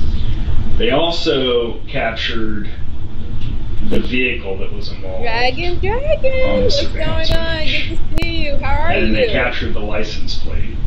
Okay. And it was your vehicle that was over there. That's what the officer said. Yeah. So I need to find out, Hi, honestly, Jeremiah. what happened today. Are you saying is That this is in also Colorado? happened. I'm not sure. I gotta but I need double check. you to tell me, there's a big difference between something, and I'm sure you probably don't have a criminal history. I haven't even looked. No, I do not. But most of the people I deal with are people that have been arrested like 20, 25 times. They're out Totally agree. Committing robberies of postal carriers. They're out doing lots of different things. Okay, I don't think that's you. These other people are people that all they do is live a life of crime. They're out planning crimes all day long, all night long, because they have a drug addiction. I'm doing much better. And that's primarily what drives them. Doing much better, Dragon. I appreciate you. I had a little head cold. The other day because we've been having storms in and out, but I'm doing much better. So thank you for appreciating. Okay, so I will find out for you, Jeremiah, whether this is in Colorado, but I just need the people to understand, right? Especially when it comes down to gun residue. Now, if you don't shoot guns on a regular basis, that's not a slight against you. I carry weapons every day, a part of my job. But when you shoot a gun, okay, unless you wash your hands immediately, the gun residue doesn't go off. However, it's still going to be particles that could be found on your clothes, right? And it can even stay up to a day, right? Normally it'd be an hour that it can kind of go away. The residue can go away. But if it's put into like little spark particles, like say, for example, the sweater and stuff like that, they can find that within days. So going back to what Mary said, it not for you to do crimes. Please don't do crimes, everyone, right? Don't do them, right?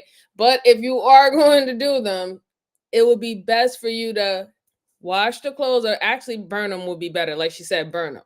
But I think a lot of people don't understand how this gun residue works, right?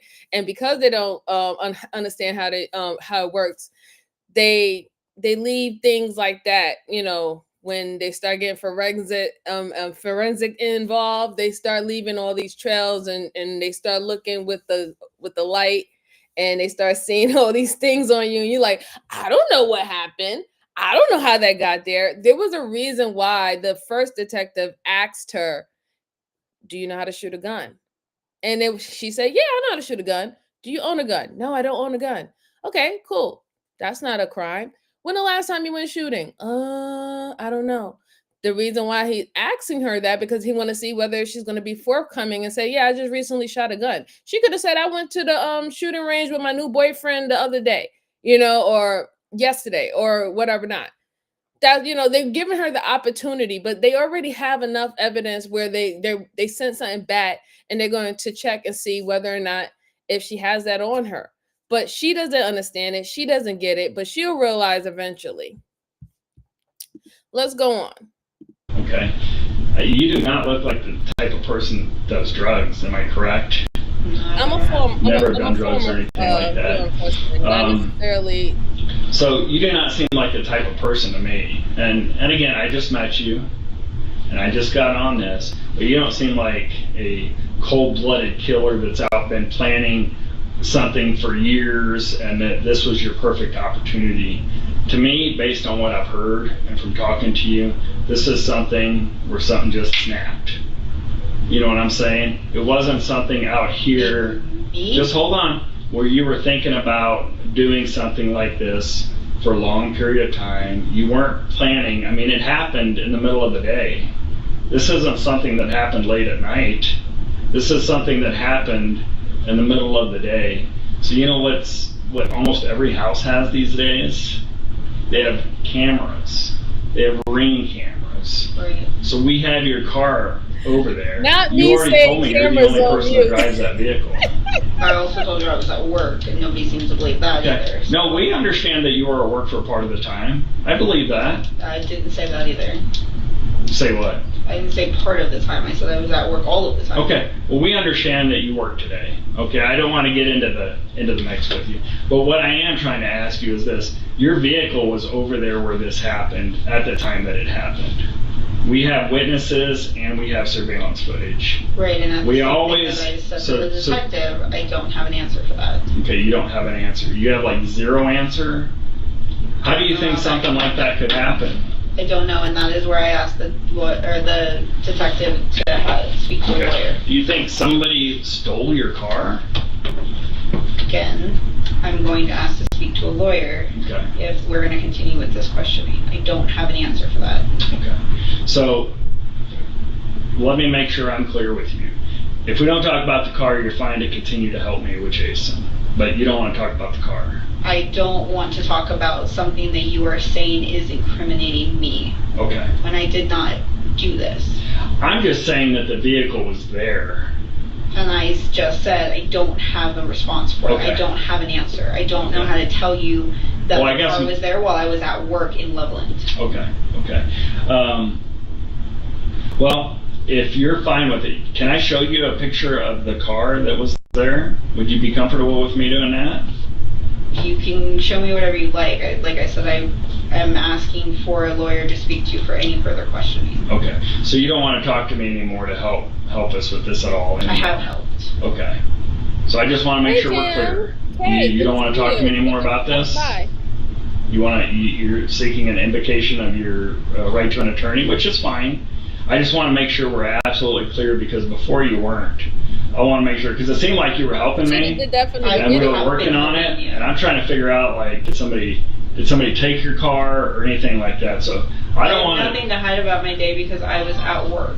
Okay. So Okay. that's why I said I'm willing to give you the information that you are going to be having anyway when you contact whoever you contact at my job. Okay. It's all the information you're going to be getting. Okay. There is nothing being hidden. There's nothing else.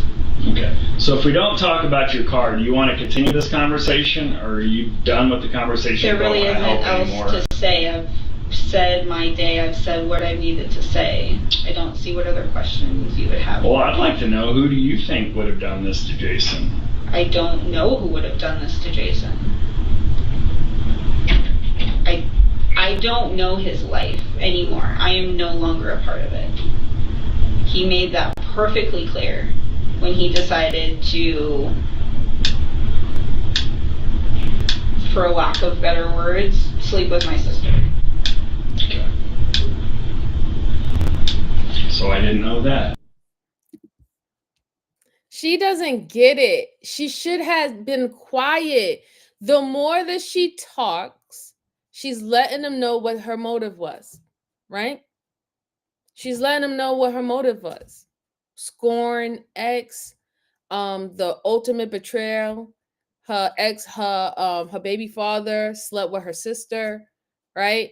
She has a custody battle with him in the courts.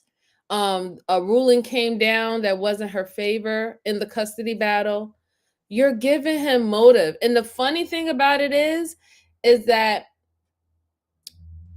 that's not even a detective, right? That is the postal investigator, right? But he's doing a very good job, very, very good job as, trying to get questions out of her, making her trying to feel comfortable, letting her know all the things that is going to possibly come down the pipeline. And this is your chance to get your story out there. But she should have had just remained quiet from the beginning. If she would have did that and went and got a lawyer, then she could have figured something out when it comes down to what's her vehicle at the scene of the crime, right? Especially if you was supposedly working and you was just doing your rounds, how did your vehicle end up at one of the rounds where this incident happened, right? She just should have got a lawyer, but nope, she didn't. Let's go on.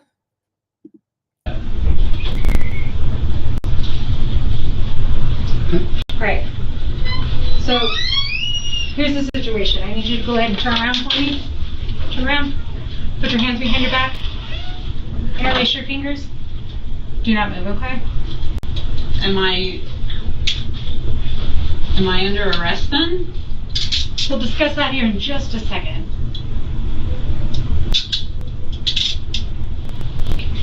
Does this feel okay? Nothing's pinching or anything like that? No. Yes, Right. Shelly. So you are under arrest, okay? So we're going to take you downstairs. We are going to get your clothing and we'll let you go to the bathroom down there, okay? Am I going to be told Go ahead and step back. what it is Just a little bit. for then? Right this way. This is going to be... Devon was officially charged with first-degree murder and booked into the local county jail. The police then gathered up the evidence they had against her boyfriend and interviewed him next.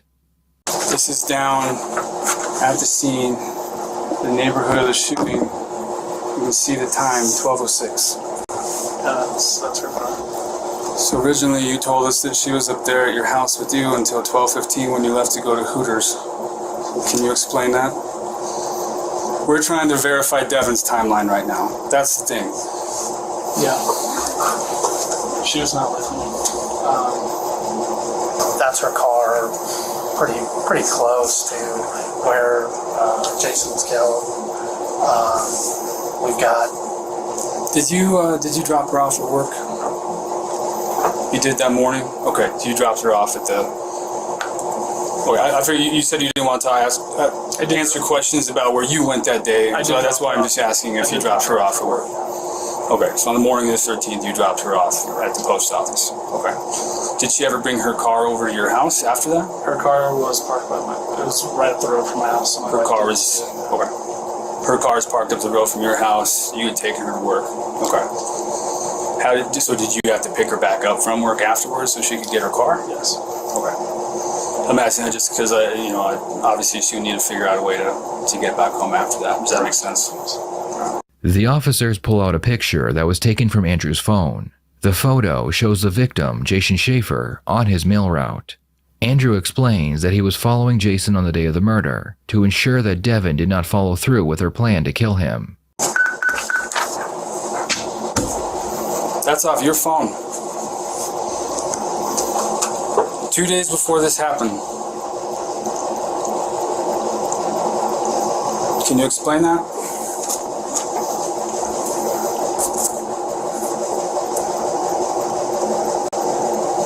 You're a smart guy. I think you know where we're going with this.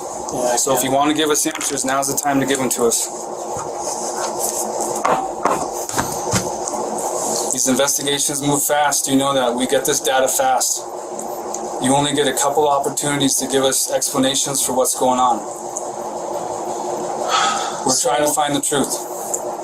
So her and I were talking in the morning when I dropped her off at my house, and I didn't necessarily think too much of it. I thought that we were going to fool around after she got off, and because we had done that in the past. After she had gotten to work, or on her way to work, she had called me and told me that she had decided that that was what she thought needed to happen. And she had told me that she had thought about doing this before. You know that she wants to kill this guy, so much so to the extent that you go down to where his mail route is to keep an eye on him just in case she shows up so that you can confront her. Correct. She tells you over the phone that she's done, it's passed, I'm not going to do it, which you found odd, but you still hung up the phone, just told him, hey, look out, and took off. So when I took her that morning, when I took her to the post office, that's when she told me that that was going to be the day. Yeah. And she was never like so specific like that, and she said, I already have everything I need. And I said, what are you talking about? And she's like, I have everything I need. I can do it today. She never told me what she had. She never told me what she needed. She didn't tell me any of that stuff. She just, like, the way that she was saying it, it was obvious that it has escalated to being an actual serious problem. And 3 days prior to that is when she sent me the picture. Okay. But you didn't feel like it was serious enough to notify the police, say, hey, she's going to kill this guy. Why didn't you tell anyone? Hindsight's 2020, but I thought I could talk her down again. I talked her down prior to this. Okay. I thought I could stop her if I saw her. I just needed to see her. Like, if we were face to face, she would have. She's depressed. She's had a lot of depression issues. She sees a therapist about it. Exactly. But whenever we're face to face, she calms down. I thought if I saw her, I could calm her down, and she would do it. Like, she would snap out of it. Okay. You were on the phone with her for like 2 hours and 40 minutes while you were down there in the neighborhood. So what are you talking about during that time? I'm trying to talk her out of it. You're trying to talk her out of coming down to where you are and killing someone. I mean, when you put it that way, yes. It wasn't necessarily where I am, because I guess that was... She didn't know I was there.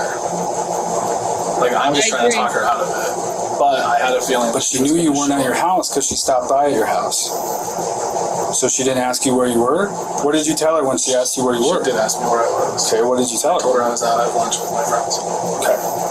You did think she was going to do it. You went down there to warn him. Right. You went down there not just to warn him. You went down there and you waited. If what you're telling me is true, if I'm supposed to believe what you're telling me is true, you're saying that you went all the way, you believed it so much to the extent that you went all the way down to Longmont after you had spent the night with her to go down there and sit and follow a mail truck around for 2 or 3 hours. That's how much you believed it. And you didn't tell anyone else. That's what I'm supposed to believe? So what if I told you that there are people that said that even though you and Jason didn't have a lot of contact together, they, from their understanding, there's tension between you and Jason. Specifically because of the situation with Devon. Who said that they feel very personally that you specifically had it out for Jason. How and why? What's the motive there? And what do I stand to benefit from that? He was with the girl that you're apparently with. It's not with. They have a kid together. They spend time together. They don't spend time together, but I could care less. She also cheated on me with 2 other guys. Were you scouting out that area for her to come down? She already knew his route. She already knew his route. She was at his cast. That wasn't my question. Prior to that. That wasn't my question. No, it was not. What I thought... Why did you go down there to follow him around if you didn't think that's what she was going to do? She didn't tell me her plan. She knew that I wasn't going to be okay with it. That's not who I am. And yet you had to go down there and find him and warn him in person because you didn't know what she was going to do. I didn't originally intend on warning him. You were just going to follow him for 3 hours like a stalker? Is this dude really serious? Like, I'm so with the detectives right now. Like, are you serious, dude? You are literally stalking this guy. You're patrolling behind him. And you want them to believe that you was doing it because you was trying to protect him instead of watching out for her, right? Like, that's just weird. Like, you're following this guy and you're keeping tabs and making sure everything plays out the way it needs to play out. You wasn't trying to protect this man. If you was trying to protect this man, you would have let the cops know that a potential unaliving is going to occur. Hey, my new girlfriend, she's acting really crazy about her ex, and she's talking about she's about to finish him off. Y'all might want to come down there with me, right? I mean, that's just, that's just normal, right? But no, you didn't do that. You're sitting up there following her and you let her go through the act and you want them to believe something completely different than what is actually happened at that time. It's just weird. It's just really weird to me.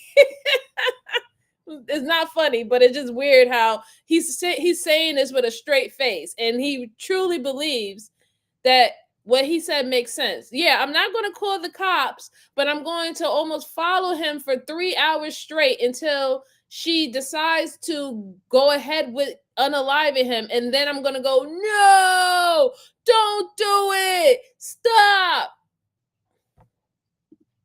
That's how it looks. It wasn't the intention, but yeah. Because you didn't know Because I thought she was going to go do that. Show up. So either you did take her seriously or you didn't take her seriously. It's one or the other. I already told you I took her seriously enough that I stayed on the phone with her and tried to convince her that these are not good options. These are not good ideas and solutions to her problem. All right, you're under arrest. Go ahead and stand up. Place your hands behind your back. Is it possible to do that out in the parking lot? No, stand up for me. We'll figure out what we need to as far as your. Do you have a uniform shirt on underneath this? You took it off already. Okay. Now go ahead and face this gentleman right here. Just like Devon, Andrew was arrested and charged with first-degree murder. He would eventually confess that he knew about the plan, and he assisted Devon in that plan, but his confession wouldn't change his charges. Today, nearly 50 mail trucks honor a postal worker that was shot and killed in a Longmont neighborhood. These trucks drove the route that Jason Schaefer had worked. Investigators believe that Jason was shot by his ex-girlfriend in a case of domestic violence. And we've learned that she was recently fired from the Postal Service. Dylan Thomas joins us now from Fort Collins tonight. Dylan, neighbors tell you that police did swarm that suspect's apartment earlier today.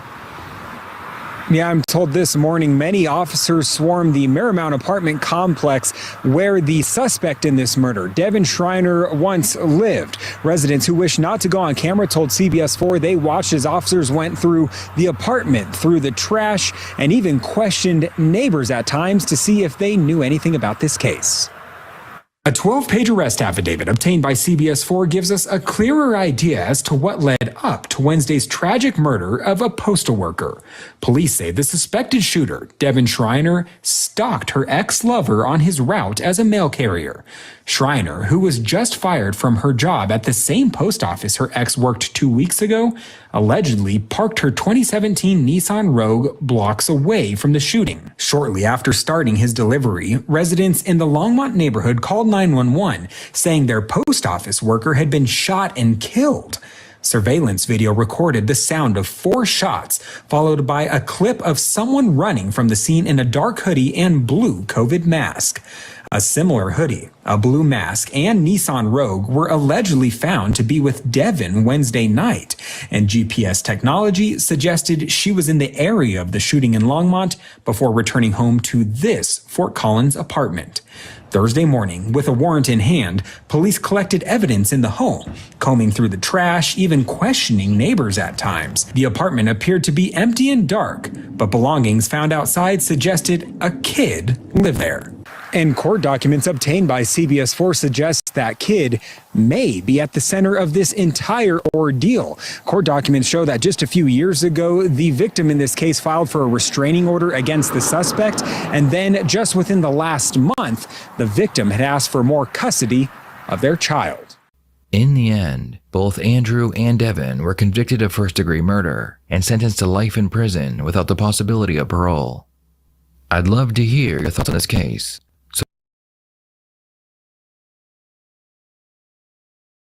That was crazy. That was really, really crazy. She was really entitled. She really thought that if she was going to act like she was so concerned about her daughter that she was going to get away with it. She was not really prepared. And then he's a doggone idiot. He is such an idiot. Like, you really told that story to the detective that I was just trying to save him. I was making sure that he was okay by stalking the dude, and you didn't even go and try to stop her. You allow it to happen and you went about your business, right? Like, I just don't understand some people. I really just don't understand some people. That was annoying. All right, so I have a good surprise for you guys, right? We just went through 2 old cases. I have a current case for you guys today, right? Something that's current right now. Shout out to Billy, one of the viewers. The last time I went live, he told me to look into the Karen Reed case, right? So if y'all don't know about the Karen Reed case, I do have a little video that's going to give you understanding what's going on. This is pretty much a girlfriend who killed her killer cop. His body was found on in the snow. And on top of that, the things about it is they're trying to say that she ran him over with her vehicle. She's denying it. But it's weird because his body was actually found on another another cop's lawn. And I'm just wondering, how hard did she hit him? There's a lot of tricky things that's going on here. And this case was actually was denied double jeopardy because I guess they reopened the case. Like she was like, they found her that she was not guilty about it, and then they found new evidence and they brought it back up. So this is really like new and current. A lot of things is going on. I do have an update on what recently just happened within 22 hours of this case. So I'm gonna let you guys see it so y'all can understand what's going on right now. So this is the timeline, okay? The timeline of the Karen Reed murder trial, okay? So here we go.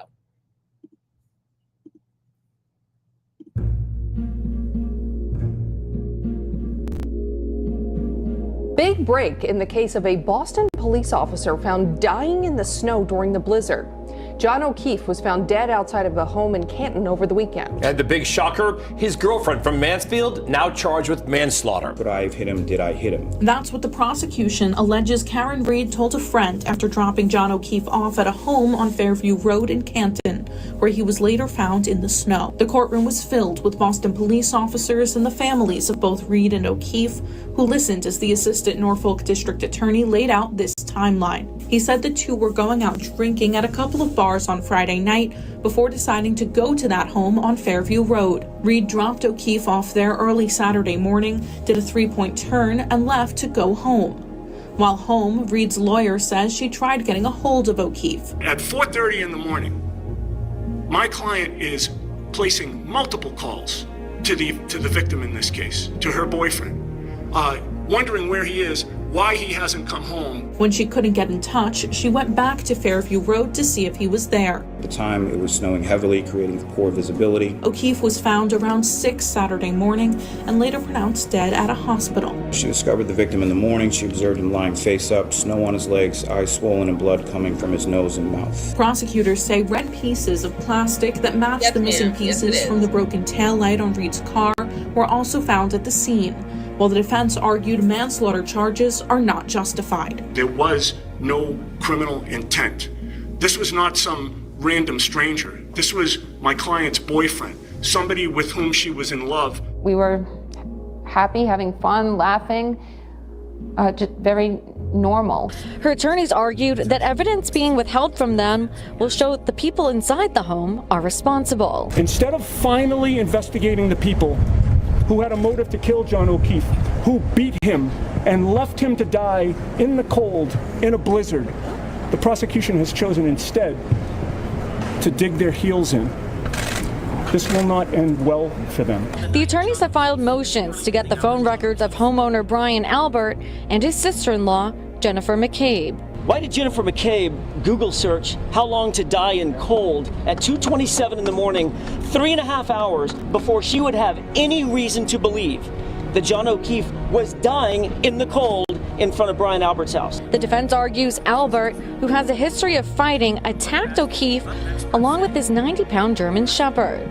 The Commonwealth argues witnesses, forensics, and every piece of evidence to this point prove Reed hit O'Keefe with her car. I'm just a little confused as far as are they in the conspiracy, or are these people sort of let out of the conspiracy because they say something that doesn't further that conspiracy? If they're all in the house and Mr. O'Keefe comes in the house and gets attacked by a dog and then gets dragged out to the bottom of the lawn and left there for dead, then why do they all testify that no one came into the house? What Reed's lawyers were claiming in court today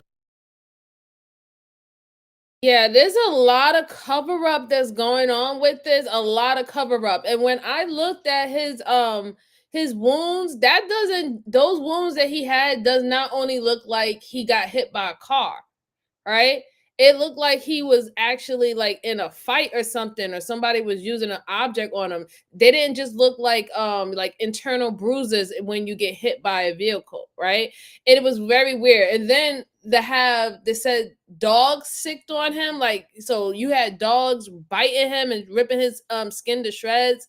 All that happened, and you mean to tell me that nobody knew that happened? Like, nobody didn't hear any screams? His body was found on somebody's lawn, and they said that the lawn was from another police officer. Like, there's a lot of stuff that's in this that is really, really weird.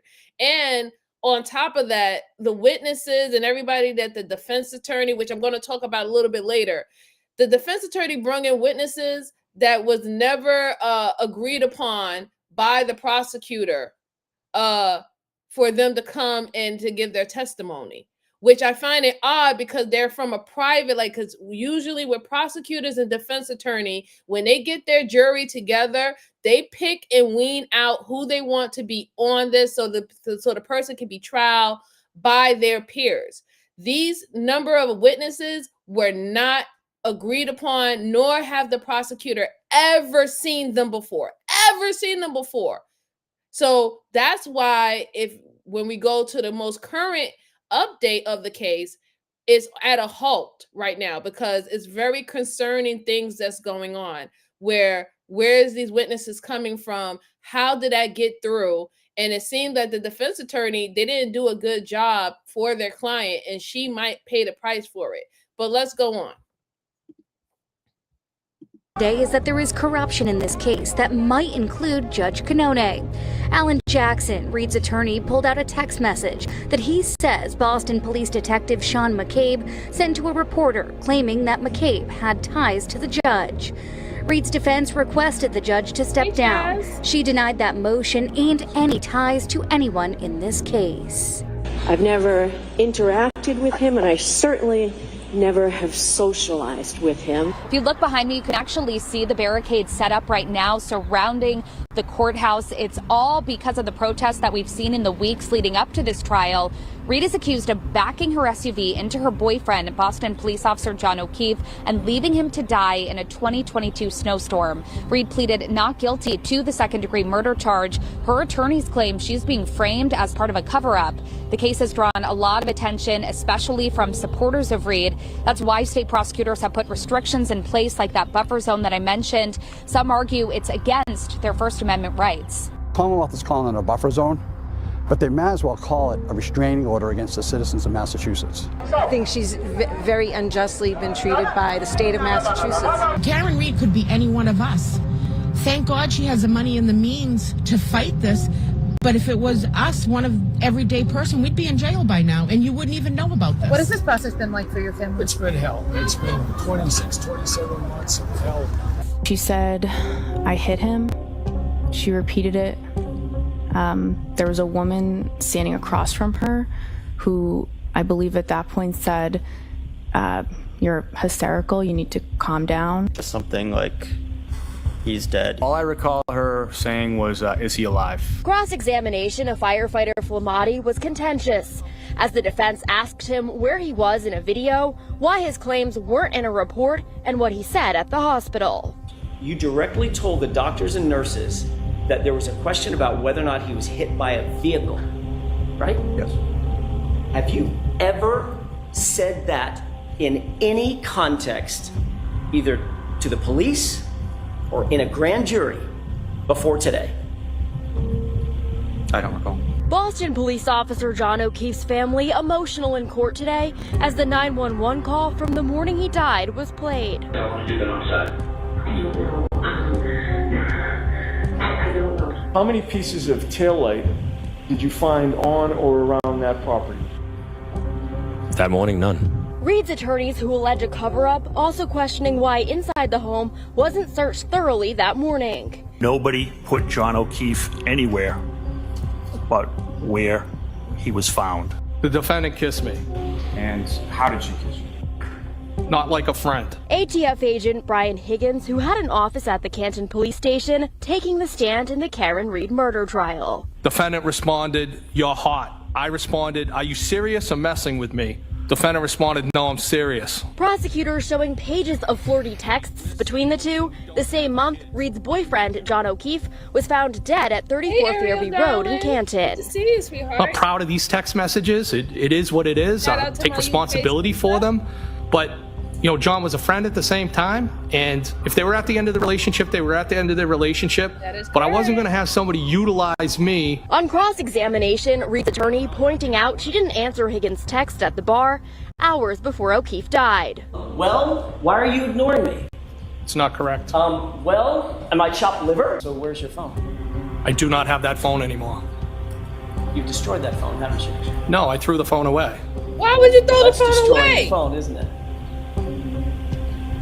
I had every right to do that. I'm not sure if it's in this document, but I can tell you today with 100% clarity, she said, "I hit him, I hit him, I hit him."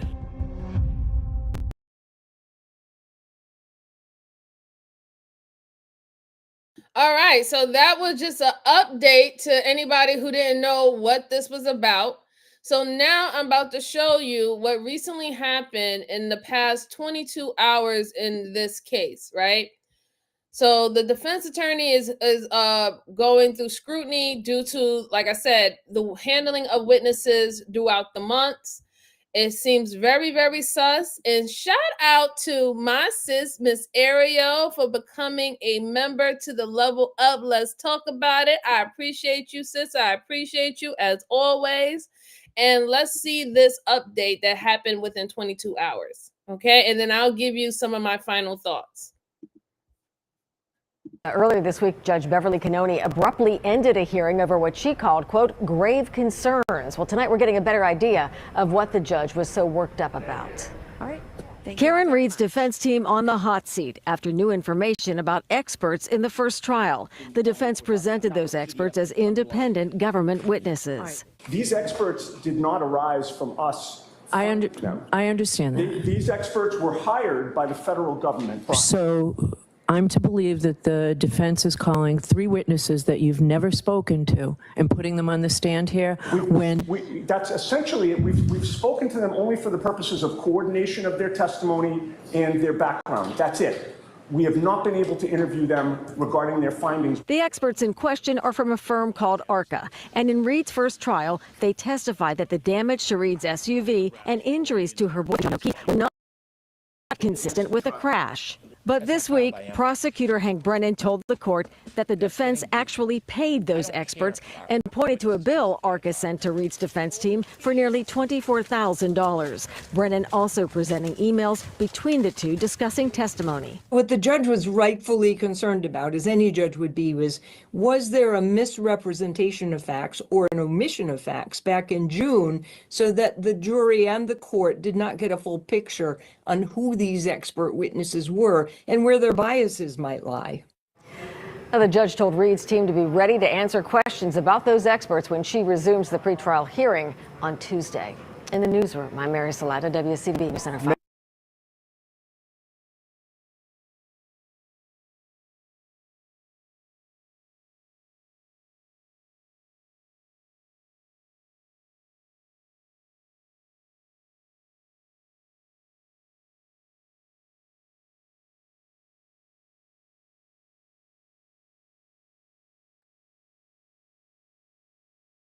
I'm here. Sorry about that. Yeah. So that thing is really, really interesting. I'm really surprised about what is going on. Actually, it does sound like very cover up. And I did put down some couple of notes that I wanted to talk about it. So, for example, is raising a lot of concerns due to, like I said, the handling of the witnesses, right? That kind of is raising a red flag to me, right? And the prosecutors, they're alleging that the defense didn't fully disclose all the communications or financial transaction. That's what they was talking about within that little brief news segment. Is including potential payments of 25 up to 25,000 or more, ongoing discussions after a previous court order regarding the witness contact. So under the void dire, I'm going to put that in there because I want y'all to do your due diligence and read up on that if you don't know what the void dire is, okay? So I'm going to put the word there so y'all can find out the definition so y'all understand what that means in the law, pretty much in the law, right? And then the judge expressed grave concern about it, and I understand why, because, you know, that does seem weird how the prosecutors did not even understand where these witnesses came from, why they was paid, what is all that about, right? And why wasn't that given in the beginning of this trial? So as of right now, with all these implications, the trial or the hearing has been suspended to allow the defense to prepare for a response of the mishandling of these witnesses and financial transactions. And so I don't know how long this is going to go, but as of right now, they're going to resume the hearing by February the 25th. So look out for that. I'll give more updates and information about that by February 25th. The defense motion to dismiss the case, of course they would, right? And was not addressed in the hearing because because it's due by February 21st. So there might be a possibility of a new attorney joining the defense team because, like I said, this was a big blow to the defense team for Miss Karen Reed. And so I look forward to this. I look forward to like learning a little bit more about the case and what's going on. Definitely having a little bit more. Oh, thank you, Mary. Appreciate you, darling. Appreciate you. See, there you go. I have my smart people in the building. Yes. So the voir dire is a legal term that refers to the process of selecting a jury for a trial. The phrase literally translates to speak to the truth. Yes, thank you so much. I appreciate you, Mary. Thank you so much. So I look really forward to keeping up, tabs on this for you guys. So now we'll have something current to like view and dissect as the days go by. But like I said, I have my sus about this. A lot of things doesn't seem really kosher to me, but it is what it is. We're going to let the law of the land do his job and let the process go through the way how it's supposed to. So that is all I had for you guys today. I hope you enjoyed the two old cases, and I hope that you enjoyed the new current case that we are actually going to start following on. And if you do have any cases that you are interested in that you want me to review, go ahead and put them in the comment section later on. I can start to review them again, and we can start putting them in, in the process of the things that we're going to review on this channel going forward. But I want to say shout out to everyone. I appreciate y'all coming and rocking with me on your Saturday. Y'all could have been anywhere in the world, and y'all are everywhere in the world, but y'all here rocking out with me. So I truly, truly appreciate you. Shout out to the vibers and the viewers and my corner community that came in and participated in the chat, keeping it funky. Mary, Gina, Moa, Ariel, Bruce, all your individual. Gina, Amy, I appreciate all of y'all. Thank y'all so much. Y'all make the channel for what it is. I truly, truly do. So today is Saturday. I will definitely try to come back on Monday. But I will just keep it honest with you guys. I have a new assignment, so my time might change, right? I'm on a new assignment, and it's starting by the end of this week. So I will probably have a different timeline. Once I get more details in that down the pipeline, I will let you guys know and send out those notifications for you. And if you want to see some other topics that I cover, you can join my membership, the Corner Community membership. And I do cover different topics. I do talk about things about how to help with your channel, anything. I do different topics. there. If you're not only interested in crime and psychology, I have a special thing for my members that I do. And also I do have a store. So if you want to be a part of the corner community, we have the corner boy cups, we have the corner girls cup, we have the move around cups, we have the sweatshirts for men and women. We even have jewelry. We also have a cállate cup. If you want that too, just go check out my store. It's all in the description for you guys. I truly, truly appreciate you. I will try to catch you up on Monday. And as always, be safe, be blessed, and enjoy your weekend. Talk to you later, everyone. Bye-bye.